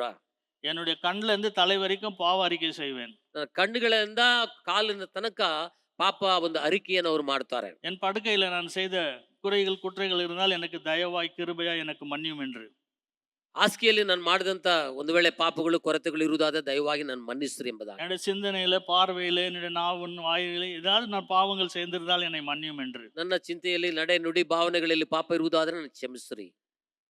இவைகளை ஜெபித்து விட்டு ಇವುಗಳನ್ನ ಪ್ರಾರ್ಥನಿಸಿ ಮಾಡಿ, ஆண்டவரே, ದೇವರೇ, எனக்கு இன்னைக்கு வருகிற பாடுகள், ನನಗೆ ಇವತ್ತು ಬರುವಂತ ಬಾಧೆಗಳು, இன்னைக்கு வருகிற உபத்திரவங்கள், ಇವತ್ತು ನನಗೆ ಬರುವಂತ ಉಪದ್ರವಗಳು, இன்னைக்கு வருகிற பிரச்சனைகள், ಇವತ್ತು ಬರುವಂತ ಸಮಸ್ಯೆಗಳು, இன்னைக்கு வருகிற கண்ணீர்கள், ಇವತ್ತು ನನಗೆ ಉಂಟಾಗುವಂತ ಕಣ್ಣೀರು, இன்னைக்கு வருகிற நிந்தனைகள், ಇವತ್ತು ಬರುವಂತ ನನಗೆ ನಿಂದನೆಗಳು, இன்னைக்கு வருகிற அவமானங்கள், ನನಗೆ ಬರುವಂತ ಈ ದಿನದ ಅವಮಾನಗಳು, இன்னைக்கு வருகிற எல்லா காரியத்திலும் ಇವತ್ತು ಬರುವಂತ ನನಗೆ ವಿರುದ್ಧವಾಗಿ ಬರುವಂತ ಎಲ್ಲಾ ಕಾರ್ಯಗಳಲ್ಲಿ என் கூட இருப்பா. ನನ್ನ ಸಂಗಡ ಇರ್ರಿ ಸ್ವಾಮಿ, என் கூட இரும். ನನ್ನ ಸಂಗಡ ಇರ್ರಿ ಸ್ವಾಮಿ. இதெல்லாம் வேண்டாம் நான் ஜெபிக்கிறதே கிடையாது. ಇದೆಲ್ಲ ಬೇಡ ಎಂಬುದಾಗಿ ನಾನು ಪ್ರಾರ್ಥನೆ ಮಾಡುವರಲ್ಲ ಅವರು. இது வேண்டும் என்று நான் ஜெபிப்பது கிடையாது. ಇದು ಬೇಕು ಎಂಬುದಾಗಿಯೂ ಸಹ ಪ್ರಾರ್ಥನೆ ಮಾಡುವರಲ್ಲ. வரும், ಬರುತ್ತದೆ, என் கூட இரும். ನನ್ನ ಸಂಗಡ ಇರ್ರಿ. இந்த பிரச்சனைகள் மத்தியில் என் கூட இரும். ಈ ಪ್ರಾಬ್ಲಮ್, ಈ ಸಮಸ್ಯೆಗಳ ಮಧ್ಯದಲ್ಲಿ ನನ್ನ ಸಂಗಡ ಇರ್ರಿ. இதை நான் தாண்டி போக வேண்டும். ಇದು ನನ್ನ ದಾಟಿ ಹೋಗಬೇಕು. இந்த நாள் முழுவதும் என்னோட நீர் இருந்து இந்த எல்லா காரியத்தையும் நான் மேற்கொள்ளத்தக்க எனக்கு பலத்தை கொடும் ஆண்டவரே என்று தான் நான் ஜெபிப்பேன். ಈ ದಿನದಲ್ಲಿ ಎಲ್ಲಾ ಕಾರ್ಯಗಳ ಸಮಸ್ಯೆಗಳ ಮಧ್ಯದಲ್ಲಿ ನನ್ನ ಸಂಗಡ ಇದ್ದು ನಾನು ದಾಟುವುದಕ್ಕೆ ಸಹಾಯ ಮಾಡ್ರಿ ಎಂಬುದಾಗಿ ಪ್ರಾರ್ಥನೆ ಮಾಡ್ತಾರೆ. ஒவ்வொரு நாளும் எத்தனை பிரச்சனைங்க, ದಿನಕ್ಕೂ ಅನಿನಿತ್ಯವೂ ಎಷ್ಟೊಂದು ಸಮಸ್ಯೆಗಳು, எத்தனை போராட்டம் தெரியும். ಎಷ್ಟೊಂದು ಹೋರಾಟಗಳು ಗೊತ್ತಾ. படுக்கைக்கு போகும்போது இப்படிதான் ஜெபிப்பேன். ಹಾಸಿಗೆಗೆ ಮುಂಚಿತವಾಗಿ ಇವರು ಈ ರೀತಿಯಾಗಿ ಒಂದು ಪ್ರಾರ್ಥನೆ, இதே ஜெபத்தை தான் ஜெபிப்பேன். ಇದೇ ಪ್ರಾರ್ಥನೆಯನ್ನು ಇವರು ಮಾಡ್ತಾರೆ. என் படுக்கையில் நீர் இரும் ஆண்டவரே. ನನ್ನ ಹಾಸಿಗೆಯಲ್ಲಿ ನೀವಿರಿ ಸ್ವಾಮಿ. ஒவ்வொரு நாளும் எனக்கு வந்த பாடுகள் கொஞ்சம் நஞ்சம் அல்ல. ಅನುದಿನವೂ ಇವರು ಅನುಭವಿಸುವಂತ ಪಾಡುಗಳು ಸ್ವಲ್ಪ ಮಾತ್ರ ಅವಲ್ಲ. நாம் கர்த்தரை பின்பற்றும் போது ನಾವು ಕರ್ತನನ್ನು ಹಿಂಬಾಲಿಸುವಂತ ಸಮಯದಲ್ಲಿ நாம் செய்யாத தப்பெல்லாம் நம்ம மேல வரும். ನಾವು ಮಾಡದೇ ಇರುವಂತ ತಪ್ಪುಗಳು ಸಹ ನಮ್ಮ ಮೇಲೆ ಹೊರಲ್ಪಡುತ್ತದೆ. யார் செஞ்சதோ நம்ம மேல வந்துரும். ಯಾರು ಮಾಡಿದಂತವೋ ಅವುಗಳು ಸಹ ನಮ್ಮ ಮೇಲೆ ಬೀಳುತ್ತದೆ. அவர்களுக்கு நாம் நன்மையை தான் செய்திருப்போம். ಅವರಿಗೆ ನಾವು ಒಳ್ಳೆದನ್ನ ಮಾಡಿರ್ತೀವಿ. எத்தனையோ காரியத்தில் அவருக்கு நன்மையை செய்திருப்போம். ಎಷ್ಟೋ ಕಾರ್ಯಗಳಲ್ಲಿ ಅವರಿಗೆ ಒಳ್ಳೆದನ್ನ ಮಾಡಿರ್ತೀವಿ. ஆனால் அவர்களே நமக்கு எதிரியாக மாறி விடுவார்கள். ಅವರೇ ನಮಗೆ ವೈರಿಗಳಾಗಿ ತಿರುಗುತ್ತಾರೆ. இதுதான் கிறிஸ்துவனுடைய பாடுகள். ಇವೇ ಕ್ರಿಸ್ತನ ಒಂದು ಬಾಧೆಗಳು. இதுதான் கிறிஸ்துவனுடைய உபத்திரவங்கள். ಇವೇ ಕ್ರಿಸ್ತನಲ್ಲಿರುವಂತಹ ಉಪದ್ರವಗಳು. 1 தெசலோனிக்கேயர் 1ஆம் அதிகாரம் 6, 7, 8 வாசிங்க. 1ஆம் அதிகாரம் 6, 7. 1ஆம் அதிகாரம். நீங்கள் மிகுந்த உபத்திரவத்திலே பரிசுத்த ஆவியின் சந்தோஷத்தோடு திருவசனத்தை ஏற்றுக்கொண்டு எங்களையும் கர்த்தரையும் பின்பற்றவர்களாகி இவ்விதமாய் மகதோனியாவிலும் ஆசியாவிலும் உள்ள விசுவாசிகள் யாவருக்கும் மாதிரிகளானீர்கள். ಈ ರೀತಿಯಾಗಿ ಉಪದ್ರವಗಳ ಮಧ್ಯದಲ್ಲಿ ಆತ್ಮದಲ್ಲಿ ಸಂತೋಷದೊಂದಿಗೆ ವಾಕ್ಯವನ್ನು ಅಂಗೀಕರಿಸಿಕೊಂಡ ನಿಮಗೆ, ದೇವರನ್ನ ಹಿಂಬಾಲಿಸುವಂತ ನಿಮಗೆ, ಮಕದೋನಿಯಾ ಮತ್ತೆ ಅಗಾಲಿಯಲ್ಲ ವಿಶ್ವಾಸಿಗಳ ಮಧ್ಯದಲ್ಲಿ ಯಾವರಿಗೂ ನೀವು ಮಾದರಿಯಾಗಿದ್ದೀರಿ ಎಂಬುದಾಗಿ ವಾಕ್ಯ ಬರೆಯಲ್ಪಟ್ಟಿದೆ. தெசலோனிக்க சபை ಥೆಸಲೋನಿಕೇಯರ ಸಭೆ மிகுந்த உபத்திரவத்தினாலே ಬಹಳಷ್ಟು ಕಠಿಣವಾದ ಉಪದ್ರವಗಳು ಹೊಂದಿದವರಾಗಿ, மிகுந்த உபத்திரவத்தினாலே ಬಹಳಷ್ಟು ಉಪದ್ರವಗಳನ್ನ ಹೊಂದ பரிசுத்த ஆவியின் சந்தோஷத்தோடு திருவசனத்தை ஏற்றுக்கொண்டார்களாம். ಆ ಉಪದ್ರವಗಳ ಮಧ್ಯದಲ್ಲಿ ಬಹಳ ಸಂತೋಷದಿಂದ ವಾಕ್ಯವನ್ನ ಅವರು ಅಂಗೀಕಾರ ಮಾಡಿಕೊಂಡರು. பரிசுத்த ஆவியின் சந்தோஷத்தோட கூட ಪರಿಶುದ್ಧ ಆತ್ಮನ ಸಂತೋಷದೊಂದಿಗೆ ಅವರು ವಾಕ್ಯವನ್ನು ಅಂಗೀಕಾರ ಮಾಡಿಕೊಂಡರು. பாருங்க, நமக்குள்ள பரிசுத்த ஆவியான் வரும்பொழுது ನೋಡ್ರಿ, ಪರಿಶುದ್ಧಾತ್ಮನ ನಮ್ಮ ಒಳಗಡೆ ಬರುವಂತ ಸಮಯದಲ್ಲಿ நமக்குள் ஒரு சந்தோஷம் வருகிறது. ನಮ್ಮ ಒಳಗಡೆ ಒಂದು ಸಂತೋಷ ಉಕ್ಕುತ್ತೆ. அது உலகம் தரக்கூடாத சந்தோஷம் அல்ல. ಅದು ಲೋಕವು ಕೊಡುವಂತ ಸಂತೋಷವಲ್ಲ. உலகத்தினுடைய சந்தோஷமே வேற, ಲೋಕದ ಒಂದು ಸಂತೋಷವೇ ಬೇರೆ. ஆனா ஆண்டவருடைய சந்தோஷமே வேற. ಆದ್ರೆ ದೇವರ ಸಂತೋಷವೇ ಬೇರೆ. உலக சந்தோஷம் கொஞ்ச நேரம், ಲೋಕದ ಸಂತೋಷವಾದ ಸ್ವಲ್ಪ ಕ್ಷಣ ಮಾತ್ರ. ஒரு சினிமாவை பார்த்தீங்கன்னா கொஞ்ச நேரம் அது சந்தோஷமா இருக்கும். ಒಂದು ಸಿನಿಮಾವನ್ನ ನೋಡುವುದಾದ್ರೆ ಸ್ವಲ್ಪ ಮಾತ್ರ ಅದು ಸಂತೋಷ. சினிமா பாடல்களை கேட்டாக்க நல்ல கருத்து இருக்கும். ಸಿನಿಮಾ ಒಂದು ಹಾಡುಗಳನ್ನು ಆಡುವಂತ ಸಮಯದಲ್ಲಿ ಒಳ್ಳೆ ಒಂದು ಅರ್ಥಭರಿತ ಇರುತ್ತದೆ. அவைகளில் ஜீவன் இல்லை. ಅದರೊಳಗಡೆ ಜೀವ ಇರುವುದಿಲ್ಲ. எந்த ஒரு ஜீவனும் கிடையாது. ಅದರೊಳಗಡೆ ಯಾವ ರೀತಿಯಾದ ಜೀವ ಇರುವುದಿಲ್ಲ. கேட்பதற்கு இன்பமா இருக்கும், ಕೇಳುವುದಕ್ಕೆ ಇಂಪಾಗಿರುತ್ತದೆ. அந்த நேரத்துக்கு அது சந்தோஷத்தை கொடுக்கும். ಆ ಸಮಯದಲ್ಲಿ ಅದೊಂದು ಸಂತೋಷವನ್ನ ಕೊಡುತ್ತದೆ. அந்த சினிமா தேட்டரையோ அந்த பாடலையோ நீங்கள் விட்டு வெளியே வரும் பொழுது ಸಿನಿಮಾವನ್ನ ಹಾಡುಗಳನ್ನ ಬಿಟ್ಟು ನೀವು ಹೊರ ಬರುವಂತ ಸಮಯದಲ್ಲಿ பல பிரச்சனைகளை நம்ம சந்திக்கும். ಅನೇಕ ಸಮಸ್ಯೆಗಳು ನಮ್ಮನ್ನ ಎದುರು ನೋಡುವಂತರಾಗಿರ್ತವೆ. நீங்க உலக பிரகாரமான சந்தோஷத்தை தேடி போகிறவர்களை குறித்து கேளுங்க. ಲೋಕದ ಒಂದು ಸಂತೋಷವನ್ನ ಹುಡುಕಿ ಹೋಗುವಂತವ್ರನ್ನ ಕುರಿತಾಗಿ ನೀವು ಅವ್ರ ಹತ್ರ ವಿಚಾರಿಸ್ರಿ. நன்றாக குடிப்பார்கள், ಚೆನ್ನಾಗಿ ಕುಡಿತಾರೆ, நன்றாக ஆட்டம் போடுவார்கள், ಒಳ್ಳೆ ರೀತಿಯಲ್ಲಿ ಎಲ್ಲಾ ಮಾಡ್ತಾರೆ, தூங்கி எழுந்திருப்பார்கள், ಅವ್ರು ನಿದ್ರೆ ಮಾಡಿ ಎದ್ದಿರ್ತಾರೆ, வேதனையோடு இருப்பார்கள், ಅವರು ವೇದನೆಯೊಂದಿಗೆ ಅವ್ರು ಇರ್ತಾರೆ, துக்கத்தோடு இருப்பார்கள், ದುಃಖದೊಂದಿಗೆ ಎದ್ದೇಳುತ್ತಾರೆ, கண்ணீரோடு இருப்பார்கள். ಕಣ್ಣೀರೊಂದಿಗೆ ಎದ್ದೇಳುತ್ತಾರೆ. இதுதான் உலகத்தின் சந்தோஷம். ಇದೇ ಲೋಕದ ಒಂದು ಸಂತೋಷ. ஆனா கிறிஸ்து கொடுத்த சந்தோஷம் என்ன, எப்படி தெரியுமா? ಆದ್ರೆ ಯೇಸು ಕೊಡುವಂತ ಸಂತೋಷ ಎಂತದ್ದು ಗೊತ್ತಾ? சமாதானத்தை உங்களுக்கு வைத்து போகிறேன். ಸಮಾಧಾನವನ್ನು ನಮಗಾಗಿ ಬಿಟ್ಟು ಹೋಗುತ್ತಾನೆ. உலகம் கொடுக்கிற சமாதானத்தை அல்ல, ಲೋಕ ಕೊಡುವ ರೀತಿಯಲ್ಲಿ ಅಲ್ಲ, என்னுடைய பரிபூர்ண சமாதானத்தை உங்களுக்கு நான் கொடுக்கிறேன் என்று சொல்கிறார். ನನ್ನಲ್ಲಿರುವಂತ ಸಮಾಧಾನವನ್ನೇ ನಿಮಗೆ ಬಿಟ್ಟು ಹೋಗುತ್ತೇನೆ. அது நித்தியமாய் உனக்கு சந்தோஷத்தை கொடுக்கும். ಅದು ನಿರಂತರವೂ ನಿಮಗೆ ಸಂತೋಷವನ್ನು ಉಂಟು ಮಾಡುವಂತದ್ದು. ஒருவரும் அதை பறிக்க முடியாது. ಒಬ್ಬನು ಅದನ್ನ ಕಿತ್ತುಕೊಳ್ಳುವುದಕ್ಕೆ ಸಾಧ್ಯವಿಲ್ಲ. அதுதான் ಅದೇ தேவன் நமக்கு வைத்த பரிபூர்ண சமாதானம். ಅದೇ ದೇವರು ನಮಗಿಟ್ಟಿರುವಂತ ಪರಿಪೂರ್ಣವಾದ ಒಂದು ಸಮಾಧಾನ. உலக சமாதானத்திற்கும் கிறிஸ்துவின் சமாதானத்துக்கும் உள்ள வித்தியாசம் இதுதான். ಲೋಕದ ಸಮಾಧಾನಕ್ಕೂ ಯೇಸು ಕ್ರಿಸ್ತನ ಸಮಾಧಾನಕ್ಕೂ ಇರುವಂತ ವ್ಯತ್ಯಾಸವೂ ಇದೆ. அது அழியாது, ಅದು ನಾಶವಾಗುವುದಿಲ್ಲ. சோர்ந்து போக கூடாது. ನಾವು ಸೋತು ಹೋಗೋದಂತವರಾಗಿ ಕಾಣಲ್ಪಡಬಾರದು. பல வேளைகளில் நாம் இப்படிதான் சோர்ந்து போகிறோம். ಅನೇಕ ಸಮಯಗಳಲ್ಲಿ ನಾವು ಸೋತವರಾಗಿರ್ತೇವೆ. பக்தன் இப்படி பாடுகிறார். ಭಕ್ತನು ಈ ರೀತಿಯಾಗಿ ಆಡುತ್ತಾನೆ. பொன்னை புடமிடுவாய், அதின் மண்ணை அகற்றிடுவார், உன்னை நேசிப்பதால் இந்த பணி செய்வார், உனக்கேற்ற கிரீடம் செய்வார், இயேசு உனக்கேற்ற கிரீடம் செய்வார். சோராதே என் மனமே, சோர்ந்து போகாதே என் உள்ளமே. சோர்ந்து போகக்கூடாது நாம். ಯಾವಾಗಲೂ ಸೋತವರಾಗಿ ಕಾಣಲ್ಪಡಬಾರ್ದು. பொன்னை புடமிடுவது போல ಅಂದ್ರೆ ಬಂಗಾರವನ್ನ ಪುಟಕ್ಕಾಕುವ ರೀತಿಯಲ್ಲಿ அது மண்ணையெல்லாம் அகற்றி ಅದ್ರಲ್ಲಿ ಇರುವಂತ ಮಣ್ಣನ್ನೆಲ್ಲ ಕಳಿಸಿ சுத்த பொன்னாக மாற்றி ಶುದ್ಧ ಬಂಗಾರವಾಗಿ ಚೊಕ್ಕ ಬಂಗಾರವಾಗಿ ಮಾರ್ಪಡಿಸಿ உனக்கு கிரீடத்தை கொடுப்பார். ನಿಮಗೆ ಕಿರೀಟವನ್ನ ದೇವರು ಕೊಡುತ್ತಾರೆ. அதுதான் பக்தன் என்கிறதை பாடுகிறார். ಆ ರೀತಿಯಾಗಿ ಭಕ್ತನು ಅಲ್ಲಿ ಆಡುತ್ತಾನೆ. ஆகவே நாம் எதை குறித்து நாம் சோர்ந்து போகக்கூடாது. ಅದ ಕಾರಣ ನಾವು ಯಾವುದನ್ನು ಕುರಿತಾಗಿ ನಾವು ಚಿಂತಿಸಬಾರದು. ஆகவே இந்த தெசலோனிக்கல் சபைக்கு அவர் எழுதுகிறார். ಅದ ಕಾರಣ ತೆಸಲೋನಿಕೆ ಸಭೆಗೆ ಅವರು ಬರೀತಾರೆ, எப்படியெனில் உங்களிடத்தில் இருந்து கர்த்தருடைய வசனம் மக்கதோனியாவிலும் ஆகையாவிலும் தொனித்தது இல்லாமல் நாங்கள் அதை குறித்தும் ஒன்றும் சொல்ல வேண்டியதா இராதபடிக்கு தேவனை பற்றின உங்கள் விசுவாச எங்கும் பிரசித்தமாயிற்று. ದೇವರ ಮಾತುಗಳ ನಿಮಿತ್ತವಾಗಿ ಪಟ್ಟಣಗಳಲ್ಲಿ ಉಂಟಾದಂತ ಕಾರ್ಯವನ್ನು ಕುರಿತು ದೇವರನ್ನ ಕುರಿತಾದ ಒಂದು ವಿಶ್ವಾಸವು ನಂಬಿಕೆಯು ಎಲ್ಲವೂ ಪ್ರಸಿದ್ಧಿ ಆಯ್ತು ಎಂಬುದಾಗಿ ವಾಕ್ಯ ಬರೆಯಲ್ಪಟ್ಟಿದೆ. இந்த தெசலோனிக்க சபை மற்ற சபைகளுக்கு முன்மாதிரியா இருந்தார்கள். ತೆಸಲೋನಿಕ ಸಭೆಯವರು ಬೇರೆ ಸಭೆಗಳಿಗೆ ಒಂದು ಮಾದರಿಯಾಗಿದ್ದರು. அவர்கள் முன்மாதிரியா இருந்தார்கள் என்று வேதம் சொல்கிறது. ವೇದದಲ್ಲಿ ನೋಡುವುದಾದ್ರೆ ಅವರು ಮಾದರಿಯಾಗಿದ್ದರು ಎಂಬುದಾಗಿ ನೋಡ್ತೀವಿ. மக்கதோனியாவிலும் ಸಭೆಯಲ್ಲೂ ஆகாயவிலும் துணித்ததும் அல்லாமல் விசுவாசிகள் யாவருக்கும் மாதிரியாக இருந்தீர்கள். ಇರುವಂತ ಎಲ್ಲಾ ವಿಶ್ವಾಸಿಗಳ ಮಧ್ಯದಲ್ಲಿ ಅದು ಮಾದರಿಯಾಗಿತ್ತು ಎಂಬುದಾಗಿ ನೋಡ್ತೇವೆ. ஒரு எக்ஸாம்பிளா இருந்தாங்க அவங்க. ಅಂದ್ರೆ ಒಂದು ಎಕ್ಸಾಂಪಲ್ ಆಗಿದ್ದರು ಅವರು. ஒரு முன்மாதிரி சபையா இருந்தது. ಅಲ್ಲಿ ಒಂದು ಮಾದರಿಯಾಗಿ ಒಂದು ಸಭೆಯಾಗಿ ಮುಂದೆ ಇದ್ದರು ಅವರು. இந்த சபையா ಈ ಸಭೆಯಾ இதே போல நம்ம சபை இருக்கணும்ப்பா. ಈ ರೀತಿಯಾಗಿ ನಮ್ಮ ಸಭೆಯು ಸಹ ಇರಬೇಕು. இவர்களை போல நாம் ஜெபிக்க வேண்டும். ಇವರಂತೆ ನಾವು ಸಹ ಪ್ರಾರ್ಥನೆ ಮಾಡಬೇಕು. இவர்களை போல நாம் துன்பத்தை சகிக்க வேண்டும். ಇವರ ಹಾಗೆ ನಾವು ಸಹ ದುಃಖಗಳನ್ನು ಸಹಿಸುವಂತವರಾಗಿ ಕಾಣಲ್ಪಡಬೇಕು. இவர்களை போல பாடுகளை நாம் கடந்து செல்ல வேண்டும். ಇವರ ಹಾಗೆ ನಾವು ಸಹ ಬಾಧೆಗಳನ್ನು ಹಾದು ಹೋಗುವಂತವರಾಗಿ ಕಾಣಲ್ಪಡಬೇಕು. இவர்கள் பெற்ற அந்த பரிசுத்த ஆவின் வரங்களை நாமும் பெற வேண்டும். ಇವರು ಹೊಂದಿದಂತ ಪರಿಶುದ್ಧ ಆತ್ಮನ ಬಲಗಳನ್ನು ನಾವು ಸಹ ಹೊಂದಿಕೊಳ್ಳಬೇಕು. இவர்கள் வழியை நாம் பின்பற்றுகிறவர்களா இருக்க வேண்டும். ಇವರ ಮಾರ್ಗವನ್ನು ನಾವು ಸಹ ಹಿಂಬಾಲಿಸುವಂತವರಾಗಿ ಕಾಣಲ್ಪಡಬೇಕು. அப்படி மற்ற சபைகள் எல்லாம் இந்த சபையை குறித்து ஆச்சரியப்பட்டார்கள். ಬೇರೆ ಸಭೆಗಳೆಲ್ಲ ಈ ಮಕ್ಕದೋನಿಯ ಸಭೆಯನ್ನು ಕುರಿತು ಆಶ್ಚರ್ಯಪಟ್ಟರು. முன்மாதிரியாக இருந்தார்கள். ಅವರು ಮಾದರಿಯಾಗಿದ್ದರು. இன்றைக்கு நமக்கு இந்த அருமையான இந்த சபையை தேவன் கொடுத்திருக்கிறார். ಪ್ರೀತಿಯುಳ್ಳ ಒಂದು ಸುಂದರವಾದ ಒಂದು ಸಭೆಯನ್ನು ದೇವರು ನಮಗೆ ಕೊಟ್ಟಿದ್ದಾರೆ. இந்த சபை சாதாரணமாக கிடைத்ததா? ಈ ಸಭೆ ಸಾಧಾರಣವಾಗಿ ದೊರಕಿತ್ತಾ? ஒருவேளை இங்க பழைய ஆட்கள் யாராவது இருப்பீர்கள் என்றால் உங்களுக்கு தெரியும்.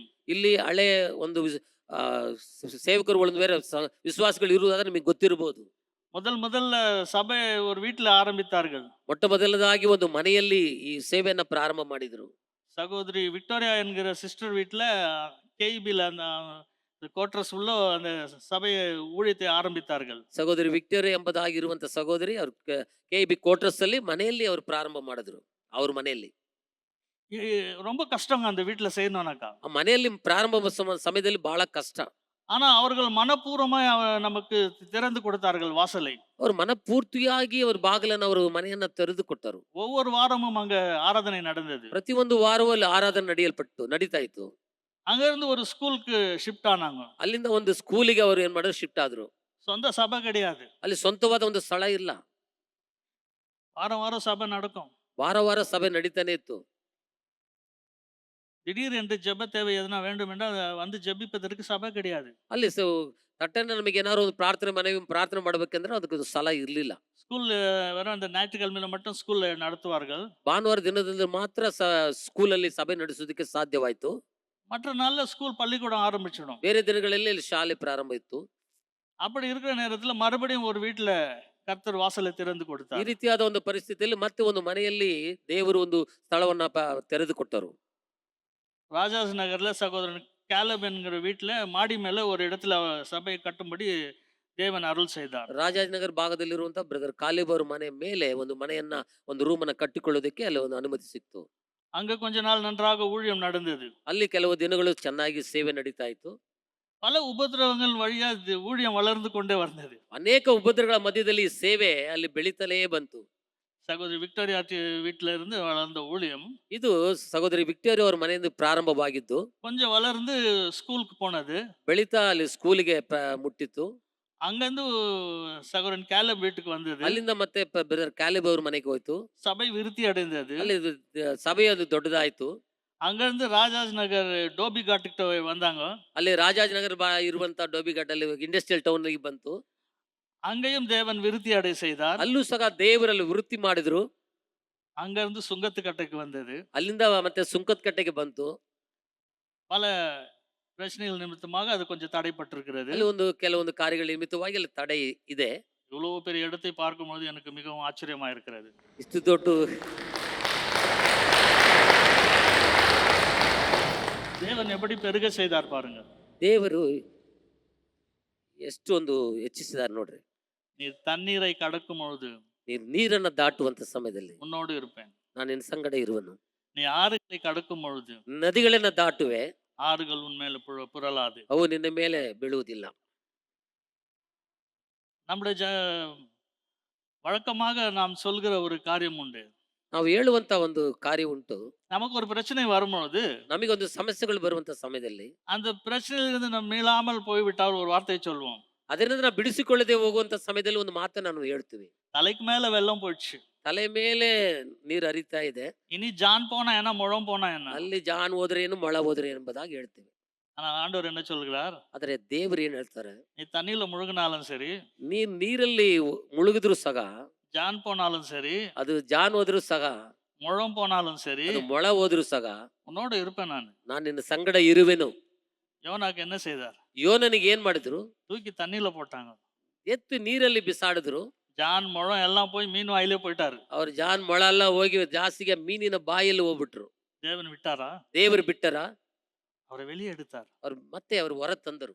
தன்னுடைய தீர்மானம் நிறைவேறும் வரைக்கும் அவரை விடவே இல்லை. ತನ್ನ ತೀರ್ಮಾನವು ಆತನ ನೆರವೇರುವ ತನಕ ಅದನ್ನು ಬಿಡಲೇ ಇಲ್ಲ.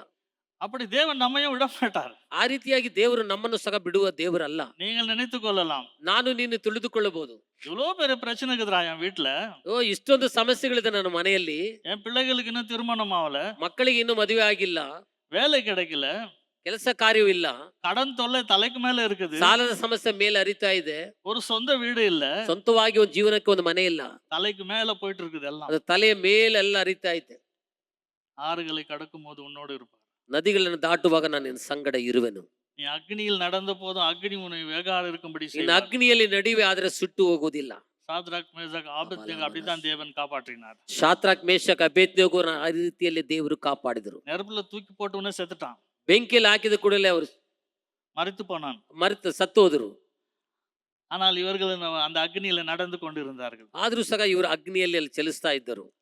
தேவன் நம்மோடு இருக்கும்போது, ದೇವರು ನಮ್ಮ ಸಂಗಡ ಇರುವಂತ ಸಮಯದಲ್ಲಿ நம்முடைய பிரச்சனைகள் என்ன, ನಮ್ಮ ಸಮಸ್ಯೆಗಳು ಏನು, நம்முடைய உபத்திரவங்கள் என்ன, ನಮ್ಮ ಉಪದ್ರವಗಳು ಏನು, ஒன்றும் உங்களை மேற்கொள்ளாது. ಒಂದು ನಿಮ್ಮನ್ನ ಅದು ಮಾಡೋದಕ್ಕೆ ಸಾಧ್ಯವೇ ಇಲ್ಲ. நாள் ஒன்று வரும் உங்களுக்கு, ದಿನ ಒಂದು ಬರುತ್ತದೆ, நீங்கள் திரும்பி பார்த்து ஆச்சரியப்படுவீர்கள். ನೀವು ಹಿಂತಿರುಗುದಾದ್ರೆ ಬಹಳ ಆಶ್ಚರ್ಯಕ್ಕೆ ಒಳಪಡ್ತೀರಾ. அன்றைக்கு நான் எவ்வளோ உபத்திரவத்துல இருந்தேன், ಆ ದಿನದಲ್ಲಿ ನನ್ನ ಪಟ್ಟ ಪಾಡುಗಳನ್ನ ನೆನೆಸ್ತೀರಾ. எவ்வளோ வேதனையில இருந்தேன், ನಾನು ಎಷ್ಟೋ ವೇದನೆಗಳಿಲ್ಲ ಆದು ಬಂದಲ್ಲ, எவ்வளோ சஞ்சலத்துல இருந்தேன், ಎಷ್ಟೋ ಸಂಚಲಕ್ಕೆ ಒಳಪಟ್ಟಿನಲ್ಲ, நான் மூழ்கி போடுவேன் என்று இருந்தேன், ನಾನು ಮುಳುಗಿ ಹೋಗ್ತೇನೆ ಎಂಬುದಾಗಿ ತಿಳಿದುಕೊಂಡಿದ್ದೆ, இந்த வியாதியில நான் மரித்து போவேன் என்று ವ್ಯಾಧಿಯಲ್ಲಿ ನಾನು ಮರಣ ಹೊಂದಿದೆ ಎಂಬುದಾಗಿ ತಿಳಿದುಕೊಂಡಿದ್ದೆ, எனக்கு திருமணம் ஆகாது என்றே நான் நினைத்தேன், ನಾನು ಮದುವೆ ಆಗುದಿಲ್ಲ ಎಂಬುದಾಗಿ ತಿಳಿದುಕೊಂಡಿದ್ದೆ, எனக்கு வேலை கிடைக்காது என்றே நினைத்தேன், ನನಗೆ ಒಂದು ಒಳ್ಳೆ ಕೆಲಸ ಸಿಗುವುದಿಲ್ಲ ಎಂಬುದಾಗಿ ತಿಳಿದಿದ್ದೆ, எனக்கு குழந்தை இல்லாது இருக்கும் என்று நினைத்தேன், ನನಗೆ ಮಕ್ಕಳ ಭಾಗ್ಯ ಇಲ್ಲ ಎಂಬುದಾಗಿ ತಿಳಿದುಕೊಂಡಿದ್ದೆ. எல்லாம் எனக்கு எப்படி கிடைத்தது? ಇವುಗಳೆಲ್ಲವೂ ಹೇಗೆ ನನಗೆ ದೊರಕಿತ್ತು? தேவன் சகலத்தையும் செய்ய வல்லவராய் இருக்கிறார். ದೇವರು ಸಕಲವನ್ನ ಮಾಡಲು ಶಕ್ತಿ ಉಳ್ಳ ದೇವರು. தேவனால் கூடாத காரியம் ஒன்றும் இல்லை. ದೇವರಿಂದ ಆಗದೇ ಇರುವಂತ ಕಾರ್ಯ ಒಂದೂ ಇಲ್ಲ. அவரால் எல்லாம் கூடும். ಆತನಿಂದ ಎಲ್ಲವೂ ಸಾಧ್ಯ. ஆனால் அவருடைய தீர்மானம் ஒன்று இருக்கிறது. ಆದರೆ ಆತನ ಒಂದು ಚಿತ್ತ ಒಂದು ಇದೆ, ತೀರ್ಮಾನ ಒಂದು ಇದೆ. உன் வழிகள் என் வழிகள் அல்ல, ನಿನ್ನ ಮಾರ್ಗವು ನನ್ನ ಮಾರ್ಗವಲ್ಲ, உன் யோசனைகள் என் யோசனைகள் ನಿನ್ನ அல்ல, ಆಲೋಚನೆಗಳು ನನ್ನ ಆಲೋಚನೆಗಳಲ್ಲ, என் சித்தம் எதுவோ அதுதான் நடக்கும். ನನ್ನ ಚಿತ್ತವು ಮಾತ್ರ ಅಲ್ಲಿ ನೆರವೇರುತ್ತದೆ. ஆகவே தேவன் நம்மை அவருடைய சித்தத்தின்படி நம்மை நாம் ஒப்புக் கொடுப்போம். ಆದ ಕಾರಣ ಆತನ ಚಿತ್ತಕ್ಕೆ ಅನುಸಾರವಾಗಿ ನಮ್ಮನ್ನು ಒಪ್ಪಿಸಿಕೊಡೋಣ. 3 சபைகளை குறித்து பார்த்தோம். 3 ಸಭೆಗಳನ್ನ ಕುರಿತು ನಾವು ನೋಡಿದ್ದೀವಿ. 3 சபைகளும் கொடிய உபத்திரவத்தில் இருந்த சபைகள் தான். 3 ಸಭೆಗಳು ಸಹ ಬಹಳ ಒಂದು ಉಪದ್ರವದ ಮಧ್ಯದಲ್ಲಿ ಆದ ಒಂದು ಸಭೆಗಳೇ. 3 சபைகளும் தேவனுக்கு தங்களை முற்றிலுமாய் ஒப்பு கொடுத்த சபைகள். 3 ಸಭೆಗಳು ಸಹ ನೋಡುವುದಾದ್ರೆ ಸಂಪೂರ್ಣವಾಗಿ ದೇವರಿಗೆ ಸಮರ್ಪಿಸಿಕೊಟ್ಟಂತ ಸಭೆಯೇ. 3 ಸಭೆகளிலும் எழுப்புதல் வர காரணம் என்ன? 3 ಸಭೆಗಳಲ್ಲಿ ಉಜ್ಜೀವನ ಬರುವುದಕ್ಕೆ ಸಾಧ್ಯವೇನು? கர்த்தரை உறுதியாய் பற்றிக்கொண்டு கர்த்தருக்குள் அவர்கள் நிலைத்திருந்தார்கள். ಕರ್ತನನ್ನು ಗಟ್ಟಿಯಾಗಿ ಹಿಡಿದುಕೊಂಡವರಾಗಿ ಅವರು ಹಿಂಬಾಲಿಸಿದ್ರು. அதுதான் இந்த கிறிஸ்துவனுடைய பாடுகளை குறித்து பார்த்தோம். ಆದ ಕಾರಣ ಕ್ರಿಸ್ತನ ಒಂದು ಬಾಧೆಗಳನ್ನು ಕುರಿತು ನಾವು ನೋಡ್ತೇವೆ. கிறிஸ்துவின் அன்பை விட்டு நம்மை பிரிப்பவன் யார்? ಕ್ರಿಸ್ತನ ಪ್ರೀತಿಯನ್ನು ಬಿಟ್ಟು ನಮ್ಮನ್ನು ಅಗಲಿಸುವಂತವನು ಯಾರು? உபத்திரவமோ, ಉಪದ್ರವೋ, வியாதியோ, ವ್ಯಾಧಿನೋ, நிந்தையோ, ನಿಂದನೆಗಳು, அவமானமோ, ಅವಮಾನವೋ, எதுவா இருந்தாலும் அன்பை விட்டு பிரிக்க முடியாது. ಯಾವುದೇ ಕಾರ್ಯವಾದರೂ ಸಹ ದೇವರನ್ನು ಅಗಲಿಸುವುದಕ್ಕೆ ಸಾಧ್ಯವಿಲ್ಲ. 3 சபைகளும் மற்ற சபைகளுக்கு முன்மாதிரியாக திகழ்ந்தார்கள். 3 ಸಭೆಗಳು ಬೇರೆ ಸಭೆಗಳಿಗೆ ಒಂದು ಮಾದರಿಯಾಗಿತ್ತು. சபை இன்னைக்கு இவ்வளவு வளர்ந்து இருக்கிறது. ಸಭೆ ಇಷ್ಟು ಮಟ್ಟಿಗೆ ಬೆಳೆದಿದೆ. பழைய ஆட்களுக்கு நன்றாக தெரியும். ಹಳೆಯ ಜನಗಳಿಗೆ ಚೆನ್ನಾಗಿ ಗೊತ್ತು. இந்த சபை மற்ற சபைகளுக்கு முன்மாதிரியா இருக்கிறதா? ಈ ಸಭೆ ಬೇರೆ ಸಭೆಗಳಿಗೆ ಅದು ಮಾದರಿಯಾಗಿದೆಯಾ? நம்முடைய சபை அடுத்த சபைக்கு ஒரு முன்மாதிரியா இருக்கிறதா? ನಮ್ಮ ಸಭೆ ಮತ್ತೆ ಸಭೆಗೆ ಬೇರೆ ಸಭೆಗೆ ಒಂದು ಮಾದರಿಯಾಗಿದೆಯಾ? நம்மளுடைய ஜெபம் எப்படி இருக்கிறது? ನಮ್ಮ ಪ್ರಾರ್ಥನೆ ಯಾವ ರೀತಿಯಾಗಿದೆ? நம்முடைய வேத வாசிப்பு எப்படி இருக்கிறது? ನಾವು ಓದುವಂತ ವೇದವನ್ನು ಓದುವುದರಲ್ಲಿ ನಾವು ಹೇಗಿದ್ದೀವಿ? நாம் எப்படி அன்புள்ளவர்களாக இருக்கிறோம்? ನಾವು ನಮ್ಮ ಪ್ರೀತಿ ಎಷ್ಟು ಮಟ್ಟಿಗಿದೆ? ஒருவரை ஒருவர் நாம் நேசிக்கிறோமா? ಮತ್ತೊಬ್ಬರನ್ನ ನಾವು ಪ್ರೀತಿ ಮಾಡ್ತಾ ಇದೀವಾ? மற்றவர்களுக்கு நாம் உதவி செய்கிறோமா? ಬೇರೆಯವರಿಗೆ ಮತ್ತೊಬ್ಬರಿಗೆ ನಾವು ಸಹಾಯ ಮಾಡುವವರಾಗಿದ್ದೀವಾ? இப்படி நாம் இருந்தால் ಈ ರೀತಿಯಾಗಿ ನಾವು ಇರುವುದಾದ್ರೆ மக்கதோனியா சபையை போல, ಮಕ್ಕದೋನಿಯ ಸಭೆಯ ರೀತಿಯಲ್ಲಿ, தெசலோனிக்கே சபையை போல, ತೆಸಲೋನಿಕ ಸಭೆಯ ರೀತಿಯಲ್ಲಿ, ரோமர் சபையை போல ರೋಮಪುರದ ಸಭೆಯ ರೀತಿಯಲ್ಲಿ இந்த சபையும் கட்டப்படும். ಈ ಸಭೆಯು ಸಹ ಕಟ್ಟಲ್ಪಡುತ್ತದೆ. இது இன்னும் வளரும், ಇದು ಇನ್ನೂ ಬೆಳೀತಾ ಇರುತ್ತೆ, இன்னும் விருத்தி அடையும், ಇನ್ನೂ ವೃದ್ಧಿ ಆಗುತ್ತದೆ. அநேக ஊழியக்காரர் எழும்புவார்கள், ಅನೇಕ ಸೇವಕರು ಇಲ್ಲಿ ಎದ್ದೇಳುತ್ತಾರೆ, அநேக விசுவாசிகள் சேர்க்கப்படுவார்கள். ಅನೇಕ ವಿಶ್ವಾಸಿಗಳು ಅನುದಿನವೂ ಸೇರಿಸಲ್ಪಡುವಂತ ಸಭೆ. தேவன் உன்னை உயர்த்தும்படி, ದೇವರು ನಿನ್ನನ್ನು ಹೆಚ್ಚಿಸುವಂತೆ, ஏற்ற காலத்தில் உன்னை உயர்த்தும்படி, ತಕ್ಕ ಕಾಲದಲ್ಲಿ ದೇವರನ್ನು ಹೆಚ್ಚಿಸುವಂತೆ, அவருடைய பலத்த கரத்துக்குள் அடங்கி இருங்கள் என்று தான் வேதம் சொல்கிறது. ಬಲವುಳ್ಳ ಹಸ್ತದ ಕೆಳಗೆ ಅಡಗಿಕೊಂಡಿರು ಎಂಬುದಾಗಿ ವಾಕ್ಯ ಬರೆಯಲ್ಪಟ್ಟಿದೆ. அவர் உன்னை உயர்த்தும் வரைக்கும் நீர் அடங்கி இருப்பதுதான் நம்முடைய வேலை. ಆತನು ಹೆಚ್ಚಿಸುವ ಸಮಯ ತನಕ ನಾವು ಅಡಗಿಕೊಂಡಿರುವುದು ನಮ್ಮ ಕಾರ್ಯವಾಗಿದೆ. நாம் அடங்கி இருக்கும் பொழுதுதான் ನಾವು ತಾಳ್ಮೆಯಿಂದ ಇರುವಂತ ಸಮಯದಲ್ಲಿ விருத்தி ஆகும். ನಾವು ಭಕ್ತಿ ಅಂದ್ರೆ ವೃತ್ತಿ ಹೇಳುವುದಕ್ಕೆ ಸಾಧ್ಯ. ஒரு மரத்தை எடுத்துக்கொள்ளுங்க, ಒಂದು ಮರವನ್ನ ತೆಗೆದುಕೊಳ್ಳಿರಿ, அதனுடைய விதையை நாம் பார்க்கிறோம், ಅದರ ಒಂದು ಬೀಜವನ್ನ ನಾವು ನೋಡಬಹುದು, அந்த சீடை நாம் பார்க்கிறோம், ಬೀಜವನ್ನ ನಾವು ನೋಡ್ತೀವಿ, அதில் நாம் மண்ணில் போடுறோம், ಅದು ಮಣ್ಣಲ್ಲಿ ನಾವು ಹಾಕ್ತಿವಿ, அது உடனே வளர்ந்து நமக்கு காய்களை கொடுக்கிறதா? ಅದು ತಟ್ಟನೆ ಬೆಳೆದು ನಮಗೆ ಫಲವನ್ನ ಕೊಡುತ್ತದಾ? மண்ணுல போது அது சாவுதாங்க உள்ள, ಮಣ್ಣಲ್ಲಿ ಹೋಗಿದ ಕೂಡಲೇ ಅದು ಸಾಯುತ್ತದೆ, தன் உருவையை இழந்து போகிறது. ತನ್ನ ರೂಪವನ್ನ ಕಳೆದುಕೊಳ್ಳುತ್ತದೆ. அதுக்கு நாம் தண்ணீர் ஊற்றுகிறோம், ಅದಕ್ಕೆ ನಾವು ನೀರನ್ನು ಒಯ್ತೀವಿ, தினமும் தண்ணி ஊற்றுகிறோம், ಅನುದಿನವೂ ಅದನ್ನು ಒಯ್ತಾ ಇರ್ತೀವಿ. நாள் ஆக ஆக நாள் ஆக ஆக அது வளர்கிறது, ದಿನ ಕಳಿತಾ ಕಳಿತಾ ಅದು ಬೆಳೀತಾ ಬರುತ್ತದೆ, மேலையும் வளர்கிறது, ಮೇಲಕ್ಕೆ ಬರುತ್ತದೆ, கீழையும் வேர் போகிறது. ಭೂಮಿಯ ಒಳಗಡೆ ಸಹ ಅದು ಬೇರು ಹರಡುತ್ತದೆ. குறிப்பிட்ட நேரம் அது வளர வேண்டும், ಸಕ್ಕ ಸಮಯ ಕಾಲ ತನಕ ಅದು ಬೆಳೀತಾ ಇರಬೇಕು. குறிப்பிட்ட நேரத்துல அந்த ரூட் சொல்வார்கள், ಅಂದ್ರೆ ಸಕ್ಕ ಸಮಯ ತನಕ ಅದು ಒಂದು ಬೇರು ಸಹ, அந்த ரூட் போய் தண்ணியை தொட்ட உடனே பூமி அடியில, ಭೂಮಿಯ ಅಡಿಯಲ್ಲಿರುವಂತ ಒಂದು ನೀರನ್ನ ಆ ಬೇರು ಹೋಗಿ ಮುಟ್ಟುವ ತನಕ அதற்கு யாரும் தண்ணி ஊத்த வேண்டிய அவசியமே இல்லை. ನಂತರ ಅದಕ್ಕೆ ಯಾರು ನೀರು ಒಯ್ಯೋದು ಬೇಕಾಗಿಲ್ಲ. உன்னுடைய தண்ணீர் அது இன்னும் வேண்டாம், ಇನ್ನು ನೀರು ಅದಕ್ಕೆ ಇನ್ನು ಬೇಡ. வசனத்தை கேட்கிறோம், ವಾಕ್ಯವನ್ನ ನಾವು ಕೇಳ್ತೇವೆ, கேட்டுக்கொண்டே இருக்கிறோம், ಕೇಳುತ್ತಲೇ ಇರ್ತೇವೆ. நம்முடைய விசுவாசம் ஆழமாய் போயிருக்கிறதா? ನಮ್ಮ ನಂಬಿಕೆಯು ಅದು ಆಳದಲ್ಲಿ ಇದೆಯಾ? கிறிஸ்துவை போய் தொட்டு இருக்கிறதா? ಅದು ಕ್ರಿಸ್ತನನ್ನು ಮುಟ್ಟಿದೆಯಾ? பரலோக ராஜ்யத்தை நம்முடைய விசுவாசம் தொட்டு இருக்கிறதா? ನಮ್ಮ ನಂಬಿಕೆ ಪರಲೋಕ ರಾಜ್ಯವನ್ನ ಮುಟ್ಟಿದೆಯಾ? இனி நமக்கு யாரும் போதிக்க வேண்டியதில்லை, ಇನ್ನು ಮುಂದೆ ನಮಗೆ ಯಾರು ಬೋಧಿಸುವಂತ ಕಾರಣವಿಲ್ಲ. அப்படி வளர வேண்டும். நாம் ಆ ರೀತಿಯಾಗಿ ನಾವು ಬೆಳೆಯಬೇಕು. இந்த மரத்தினுடைய அந்த ரூட் போய் தண்ணீரை தொட்ட உடனே, ಅದರಲ್ಲಿ ಇರುವಂತ ಮುಖ್ಯವಾದ ಬೇರು ಅದರಲ್ಲಿ ಭೂಮಿಯಲ್ಲಿರುವಂತ ನೀರನ್ನು ಮುಟ್ಟಿದ ಕೂಡಲೇ மேல பூவா வருகிறது, ಅಲ್ಲಿ ಒಂದು ಮೇಲ್ಗಡೆ ಒಂದು ಹೂವು ಬರುತ್ತದೆ, காய் வருகிறது, ಕಾಯಿ ಬರುತ್ತದೆ, அது கனியாகிறது, ಅದು ಹಣ್ಣಾಗುತ್ತದೆ, அது பழமாகி பழமாಗಿ, ಅದು ಹಣ್ಣಾಗಿ ಹಣ್ಣಾಗಿ நாம் அதை ருசிக்கிறோம். ಅದನ್ನ ನಾವು ರುಚಿ ನೋಡ್ತೇವೆ. அதுதான் வேதம் சொல்கிறது. ಅದೇ ವೇದವು ಹೇಳುತ್ತದೆ, கர்த்தர் நல்லவர் என்பதை ருசித்து பாருங்கள் என்று. ಕರ್ತನು ಒಳ್ಳೆಯದೆಂಬುದನ್ನ ಸವಿದು ನೋಡಿರಿ ಎಂಬುದಾಗಿ. நீ கர்த்தருடைய சமூகத்துல வரும் பொழுது ಕರ್ತನ ಸಮ್ಮುಖದಲ್ಲಿ ಬರುವಂತ ಸಮಯದಲ್ಲಿ அவருக்குள் நீர் மறிக்க வேண்டும். ಆತನ ಒಳಗಡೆ ನೀನು முழுசா நீ சாய்ಬೇಕು. மறிக்க வேண்டும். ಸಂಪೂರ್ಣವಾಗಿ ಸಾಯುವಂತವರಾಗಿ ಇರಬೇಕು. ஏன்னா வேதம் அதுதான் சொல்கிறது. ವೇದವು ಅದನ್ನೇ ಹೇಳುತ್ತದೆ, நீங்கள் மறித்தீர்கள், ನೀವು ಮರಣ ಹೊಂದಿದಿರಿ, உங்கள் ஜீவன் ನಿಮ್ಮ ಜೀವವು கிறிஸ்துவுக்குள் ಕ್ರಿಸ್ತನ ಒಳಗಡೆ தேவனுக்குள் மறைந்திருக்கிறது. ದೇವರ ಒಳಗಡೆ ಮರೆಯಾಗಿದೆ. மறித்திருக்கிறோம் நாம். ನಮ್ಮ ಮರಣ ಹೊಂದಿದವರಾಗಿದ್ದೇವೆ. ஞானஸ்தானத்துல நாம் தேவனோட மறிக்கப்பட்டிருக்கிறோம். ದೀಕ್ಷಾ ಸ್ಥಾನದಲ್ಲಿ ನಾವು ಸತ್ತವರಾಗಿ ದೇವರೊಳಗಿದ್ದೇವೆ. நீங்கள் மறித்தீர்கள், ನೀವು ಮರಣ ಹೊಂದಿದಿರಿ, உங்கள் ஜீவன் ನಿಮ್ಮ ಜೀವವು கிறிஸ்துவுக்குள் ಕ್ರಿಸ್ತನ ಒಳಗಡೆ தேவனுக்குள் மறைக்கப்பட்டிருக்கிறது. ದೇವರ ಸಂಘ ಒಳಗಡೆ ಅದು ಮರೆಯಾಗಿದೆ ಎಂಬುದಾಗಿ. இப்படி மறைக்கும் போது இந்த செடி எப்படியாக வளர்ந்து வளர்ந்து அது கனி கொடுக்கிறதோ ಈ ರೀತಿಯಾಗಿ ಮರೆಯಾಗಿರುವಂತ ಸಮಯದಲ್ಲಿ ಗಿಡವು ಯಾವ ರೀತಿಯಾಗಿ ಫಲವನ್ನ ಕೊಡುತ್ತದೋ அதே வண்ணமாக தான் நாம் உபத்திரப்பட வேண்டியது இருக்கு இந்த பூமியில. ಅದೇ ರೀತಿಯಲ್ಲಿ ನಾವು ಉಪದ್ರ ಪಡಬೇಕಾಗಿದೆ ಈ ಭೂಮಿಯಲ್ಲಿ. பல பாடுகளின் வழியாய் நாம் தேவனுடைய ராஜ்யத்திற்கு கடந்து செல்ல வேண்டியதா ಅನೇಕ இருக்கிறது. ಬಾಧೆಗಳ ಮಧ್ಯದಲ್ಲಿ ದೇವರ ರಾಜ್ಯಕ್ಕೆ ಪ್ರವೇಶ ಮಾಡುವಂತವರಾಗಿರ್ತೇವೆ. நாம் எதிர்பார்க்கிற எதிர்பார்ப்பெல்லாம் உடனே நமக்கு கிடைக்காது. ನಾವು ಎದುರು ನೋಡುವಂತ ಕಾರ್ಯಗಳು ತಟ್ಟನೆ ನಮಗೆ ಸಿಗುವುದಿಲ್ಲ. பல சோதனைகளின் வழி மூலியமாகத்தான் அந்த பழம் நமக்கு கிடைக்கும். ಅನೇಕ ಶೋಧನೆಗಳ ಮುಖಾಂತರವಾಗಿ ಹಣ್ಣು ನಮಗೆ ಸಿಗುವುದಕ್ಕೆ ಸಾಧ್ಯ. ஒரு பிரச்சனை உங்களை தொடர்ந்து வருஷ கணக்க நீங்க ஒரு பிரச்சனையில உங்களுக்கு வெளியில வர முடியாமல் ஜெபித்து ஜெபித்து வரும் பொழுது ಅನೇಕ ಸಮಸ್ಯೆಗಳಲ್ಲಿ ಅನೇಕ ವರ್ಷಗಳಿಂದ ಅದು ಪ್ರಾರ್ಥನೆ ಮಾಡಿ ಮಾಡಿ ಆ ಸಮಸ್ಯೆಗಳಿಂದ ಹೊರಬರುವಂತ ಸಮಯದಲ್ಲಿ உங்களுக்கு ಆಶ್ಚರ್ಯமா இருக்கும். ನಿಮಗೆ ಆಶ್ಚರ್ಯವಾಗುತ್ತದೆ. அப்பதான் நினைக்குவீங்க, ಆಗ ಮಾತ್ರ ನೀವು ನೆನೆಸುತ್ತೀರಾ, கர்த்தர் நல்லவர் என்பதை ருசித்து பாருங்கள், இதுதான்டா அது. ಕರ್ತನು ಒಳ್ಳೆಯವನೆಂಬುದು ಸೌದು ನೋಡ್ರಿ ಎಂಬುದಾಗಿ ಇದೇ ಕಣ. ஏற்ற நேரத்துல உனக்கு கிடைக்கிற சமாதானம் இருக்குது தெரியுமா? ತಕ್ಕ ಸಮಯದಲ್ಲಿ ನಿನಗೆ ಸಿಗುವಂತ ಒಂದು ಸಮಾಧಾನ ಇದೆ, ಅದು ಗೊತ್ತಾ?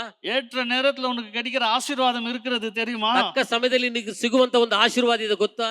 அப்பதான் நமக்கு தெரியும் கர்த்தருடைய ருசி என்னன்னு. ಆಗ ಮಾತ್ರ ನಮಗೆ ಗೊತ್ತು ದೇವರ ರುಚಿ ಎಂತದ್ದು ಎಂಬುದಾಗಿ. அந்த ருசியை நாம் பார்க்க வேண்டும் என்றால் நாம் காத்திருக்க வேண்டியது அவசியம். ಆ ಒಂದು ಫಲವನ್ನು ಅನುಭವಿಸಬೇಕಾದ್ರೆ ಕಾಯ್ದುಕೊಂಡಿರುವಂತದ್ದು ಅವಶ್ಯ. ஏன்னா வேதம் அதுதான் சொல்கிறது. ವೇದವು ಅದನ್ನೇ ಹೇಳುತ್ತದೆ. இவ்வகையான பாடுகளின் வழியாய் தான் நாம் தேவனுடைய ராஜ்யத்துக்குள் போக ಈ வேண்டும். ರೀತಿಯಾದ ಒಂದು ಪಾಡುಗಳ ಮಾರ್ಗದಲ್ಲಿ ಮಧ್ಯದಲ್ಲೇ ದೇವರ ರಾಜ್ಯಕ್ಕೆ ಪ್ರವೇಶ ಮಾಡೋದಕ್ಕೆ ಸಾಧ್ಯ. எல்லாரும் நினைக்கிறாங்க நான் ஞானஸ்தானம் எடுத்து தான் பரலோகம் போயிடுவேன். ಎಲ್ಲರೂ ತಿಳಿದುಕೊಳ್ತಾ ದೀಕ್ಷಾದಾನ ಹೊಂದಿದ ಕೂಡಲೇ ಪರಲೋಕ சில ಎಂಬುದಾಗಿ. பேர் தவறாக போதிக்கிறார்கள். ಕೆಲವರು ತಪ್ಪಾದ ಒಂದು ಬೋಧನೆ. அவங்க வந்து சில பிரச்சனைகளை சொல்வாங்க. ಅವರು ಬಂದು ಕೆಲವೊಂದು ಸಮಸ್ಯೆಗಳನ್ನು ಹೇಳ್ತಾರೆ. எனக்கு வேலை கிடைக்கல, ನನಗೆ ಕೆಲಸ ಇಲ್ಲ, திருமணம் ஆகல. ಮದುವೆ ಆಗಲಿಲ್ಲ. அடுத்தவர் சொல்வார் எனக்கு கடன் தொல்லை இருக்குதுன்னு. அடுத்தவர் ஒருவர் சொல்வார் எனக்கு கடன் தொல்லை இருக்கிறது ಅಂದ್ರೆ ಈ என்று. ರೀತಿಯಾದ ಒಂದು ಸಾಲ ಸಮಸ್ಯೆ ಇದೆ ಎಂಬುದಾಗಿ. அடுத்தவர் சொல்வார் எனக்கு வியாதி இருக்கிறது என்று சொல்லி. ಬೇರೆಯವರು ಹೇಳ್ತಾರೆ ನನಗೆ ವ್ಯಾಧಿ ಇದೆ ಎಂಬುದಾಗಿ. உடனே இந்த மனுஷன் என்ன செய்வார்னா, தேவனை சரியாக அறியாத ஒரு மனுஷன் ಈ ರೀತಿಯಾಗಿ ದೇವರನ್ನ ಸರಿಯಾದ ರೀತಿಯಲ್ಲಿ ಅರ್ಥ ಮಾಡಿಕೊಳ್ಳದಂತ ವ್ಯಕ್ತಿ ಹೇಳ್ತಾರೆ. அவர்களுக்கு எப்படி உபதேசிப்பார்கள் தெரியுமா? ಅವರಿಗೆ ಯಾವ ರೀತಿಯಾಗಿ ಉಪದೇಶ ಮಾಡ್ತಾರೆ ಗೊತ್ತಾ? ஒண்ணும் பண்ணாதீங்க, நீங்க ನೀವ್ ಏನು ಮಾಡಕ್ ಹೋಗ್ಬೇಡಿ, ஒரே ஒரு ஞானஸ்தானம் எடுத்துருங்க, எல்லாம் சரியாயிடும். ಒಂದೇ ಒಂದು ದೀಕ್ಷಾನ ತೆಗೆದುಕೊಂಡ್ಬಿಡ್ರೆ ಎಲ್ಲ ಸರಿಯಾಗ್ಬಿಡುತ್ತೆ ಎಂಬುದಾಗಿ. ஞானஸ்தானம் எடுத்தா தானே பிரச்சனை உனக்கு. ದೀಕ್ಷಾನ ತೆಗೆದು ಕೂಡಲೇ ಕಣ ನಿಮಗೆ ಸಮಸ್ಯೆ. உபத்திரம் அப்பதான் உன்னை தொடரும். ಆಗ್ಲೇ ನಿಮಗೆ ಉಪದ್ರವ ಹಿಂಬಾಲಿಸುವುದು. பிரச்சனைகள் அப்பதான் உனக்கு உருவாகும். ಸಮಸ್ಯೆಗಳು ಆಗ್ಲೇ ನಿಮಗೆ ಉಂಟಾಗುತ್ತದೆ. ஞானஸ்தானம் கிடைச்சதும் உனக்கு வேலை கிடைச்சிடாது. ದೀಕ್ಷಾನ ಹೊಂದಿದ ಕೂಡಲೇ ನೀನು ಕೆಲಸ ಹೊಂದಿಕೊಳ್ಳುವುದಿಲ್ಲ. உன் நோய் உன்னை விட்டு போகாது. ನಿನ್ನ ವ್ಯಾಧಿ ನಿನ್ನ ಬಿಟ್ಟು ಅಗಲುವುದಿಲ್ಲ, போகும். ಹೋಗುತ್ತೆ. கர்த்தரால் கூடும். ದೇವರಿಂದ ಸಾಧ್ಯ. ஆனா அது எப்படி எடுக்கணும்? ಅದು ಹೆಂಗೆ ತೆಗಿಬೇಕು? மனம் திரும்பி தான் எடுக்கணும்னு சொல்லுகிறார். ಅಂದ್ರೆ ತಿರುಗಿಕೊಂಡವರಾಗಿ ತೆಗೆದುಕೊಳ್ಳಬೇಕು. வேலை கிடைக்கலன்னு எடுக்க கூடாது. ಕೆಲಸ ಸಿಕ್ಕಿಲ್ಲ ಎಂಬುದಾಗಿ ತೆಗೆದುಕೊಳ್ಳಬಾರದು. திருமணம் ஆகவில்லை என்று சொல்லி ஞானஸ்தானம் எடுக்க கூடாது. ಮದುವೆ ಆಗ್ಬೇಕೆಂಬುದಾಗಿ ಹೇಳಿ ನಾವು ದೀಕ್ಷಾನ ತೆಗೆದುಕೊಳ್ಳಬಾರದು. கடன் தொல்லைகள் இருக்கிறது என்று ஞானஸ்தானம் எடுக்க கூடாது. ಸಾಲ ಸಮಸ್ಯೆಗಳಿದೆ ಅದನ್ನ ನಿವಾರಣೆ ಮಾಡಿಕೊಳ್ಳಬೇಕೆಂಬುದಾಗಿ ದೀಕ್ಷಾನ ತೆಗೆದುಕೊಳ್ಳಬಾರದು. இதெல்லாம் தலை திரும்பி எடுக்கிறது. ಇದೆಲ್ಲ ತಲೆ ತಿರುಗಿ ತೆಗೆದುಕೊಳ್ಳುವಂತವರು. மனம் திரும்பி தான் எடுக்கணும். ಮನ ತಿರುಗಿದವರಾಗಿ. ஆகவே நாம் இந்த விதமான சபைக்குள்ள நாம் வரும்போது, தேவனோடு நான் நெருங்கும் போது பல பாடுகள் நமக்கு நேரிடும். ಈ ರೀತಿಯಾಗಿ ನಾವು ದೇವರ ಅಂಡಿಕೊಂಡು ಈ ಸಭೆಗೆ ಬರುವಂತಹ ಸಮಯದಲ್ಲಿ ಅನೇಕ ಉಪದ್ರವಗಳನ್ನು ಹಿಂಬಾಲಿಸುವಂತದಾಗಿದೆ. 3 ಸಭೆகளிலும் 3 விதமான பிரச்சனைகள் இருக்கிறது. 3 ಸಭೆಗಳಲ್ಲಿ 3 ವಿಧವಾದ ಒಂದು ಸಮಸ್ಯೆಗಳು ಇತ್ತು. ஆனால் அவைகளை எல்லாம் அவர்கள் மேற்கொண்டார்கள். ಅವುಗಳು ಎಲ್ಲವೂ ಅವ್ರು ಏನ್ ಮಾಡಿದ್ರು? ದಾಟಿ ಬಂದರು. தேவன் அவர்களோடு இருந்ததினால். ದೇವರು ಅವರ ಸಂಗಡ ಇದ್ದ ಕಾರಣ. ஆகவே கண்களை மூடி நாம் ஜெபிப்போம். ಅದ ಕಾರಣ ಕಣ್ಣುಗಳನ್ನು ಮುಚ್ಚಿ ನಾವು ಪ್ರಾರ್ಥನೆ ಮಾಡೋಣ. அல்லேலூயா. ಅಲ್ಲೆಲ್ಲೂಯಾ. அருமையான ஒரு செய்தியை கேட்டோம் இப்பொழுது. ಸುಂದರವಾದ ಒಂದು ಸಂದೇಶವನ್ನ ಈ ಸಮಯದಲ್ಲಿ ಕೇಳಿದಿವಿ. கர்த்தர் நம்மோடு கூட பேசுகிறவராகவே காணப்படுகின்றார். ಕರ್ತನು ನಮ್ಮ ಸಂಗಡ ಮಾತನಾಡುವಂತವರಾಗೇ ಕಾಣಲ್ಪಡುತ್ತಾರೆ. சகோதரனை அநேக நாட்களுக்கு பிறகு நான் சந்திக்கின்றேன். ಸಹೋದರನನ್ನು ಅನೇಕ ದಿನಗಳ ನಂತರ ಇವರು ಸಂಧಿಸಿದ್ದಾರೆ. இன்றைக்கு இங்கு வந்து தேவன் செய்தியை கொடுத்ததுக்காக சபையின் சார்பிலே அவருக்கு நாங்கள் நன்றி தெரிவித்துக் கொள்கின்றோம். ಇಂದು ಈ ಸಮಯದಲ್ಲಿ ಬಂದು ಸಭೆಯಲ್ಲಿ ಸಂದೇಶ ಕೊಟ್ಟಿದ್ದಕ್ಕಾಗಿ ಕರ್ತನ ವಂದಿಸುವಂತ அல்லேலூயா. அல்லேலூயா. ಅಲ್ಲೆಲ್ಲೂಯಾ. அப்படியாய் ஜெபித்து முடிப்போமாக. ಪ್ರಾರ್ಥನೆ ಮಾಡೋಣ. இல்ல அதிகமாக நேசிக்கிற தியாரமா கலரமான தோரா தியாரா பரஷலாரியாலராத்தியா இல்ல அதிகமாக நேசிக்கிற நல்ல பிதாவே, இந்த அருமையான இந்த காலை நேரத்தில் எங்களோடு நீர் பேசினீர், அதுக்காக உமக்கு ஸ்தோத்திரம். துன்பத்தின் வழியாக கர்த்தாவே ஆண்டவரே நாங்கள் உம்மை சந்திக்கும்படியாக நீ கொடுக்க கிருபைக்காக உமக்கு ஸ்தோத்திரம். அநேக துன்பங்கள், பிரச்சனைகள், கண்ணீர்கள், போராட்டங்கள் வருகிற பொழுது ஆண்டவரே நாங்கள் உம்மை அன்பை விட்டு நாங்கள் தூர போக பார்க்கின்றோம். ஆனாலும் ஆண்டவரே நாங்கள் கர்த்தாவுடைய அன்பை ருசிக்க எனக்கு உதவி செய்வீராக. கர்த்தாவே நீரோ எங்களோடு கூட இருக்கிறவர். எல்லா சூழ்நிலை மத்தியிலேயும் கர்த்தாவே நாங்கள் கடந்து போகிற இருளின் பாதையிலும் கூட கர்த்தாவே மரண இருளின் பாதையில கூட நீர் எங்களோடு கூட கடந்து வருகிற தெய்வமா இருக்கு. அப்படின்னா நமக்கு ஸ்தோத்திரம். அப்படியாக இன்றைக்கு கர்த்தாவே யார் யார் வேதனையோடு, துக்கத்தோடு, கர்த்தாவே துன்பத்தோடு, பிரச்சனையோடு ஐயோ இப்படி ஆகிவிட்டதே என்று சொல்லி அங்கலாய்த்து கொண்டிருப்பாரே என்றார், இன்றைக்கு கர்த்தாவே கர்த்தர் என்னோட கூட இருக்கின்றார். அவர் எல்லாவற்றையும் நடத்த வல்லவர், எனக்கு விடுதலை கொடுக்க வல்லவர் என்றான ஒரு நிச்சயத்தோடு கர்த்தாவே விசுவாச பிரயாணத்தை மேற்கொள்ள நீ உதவி செய்வீராக. வந்த எல்லா பிள்ளைகளையும் விசேஷத்தை தூது கொடுத்த மகனையுமாக அபரீதமாக ஆசீர்வதித்து வழி நடத்தும்.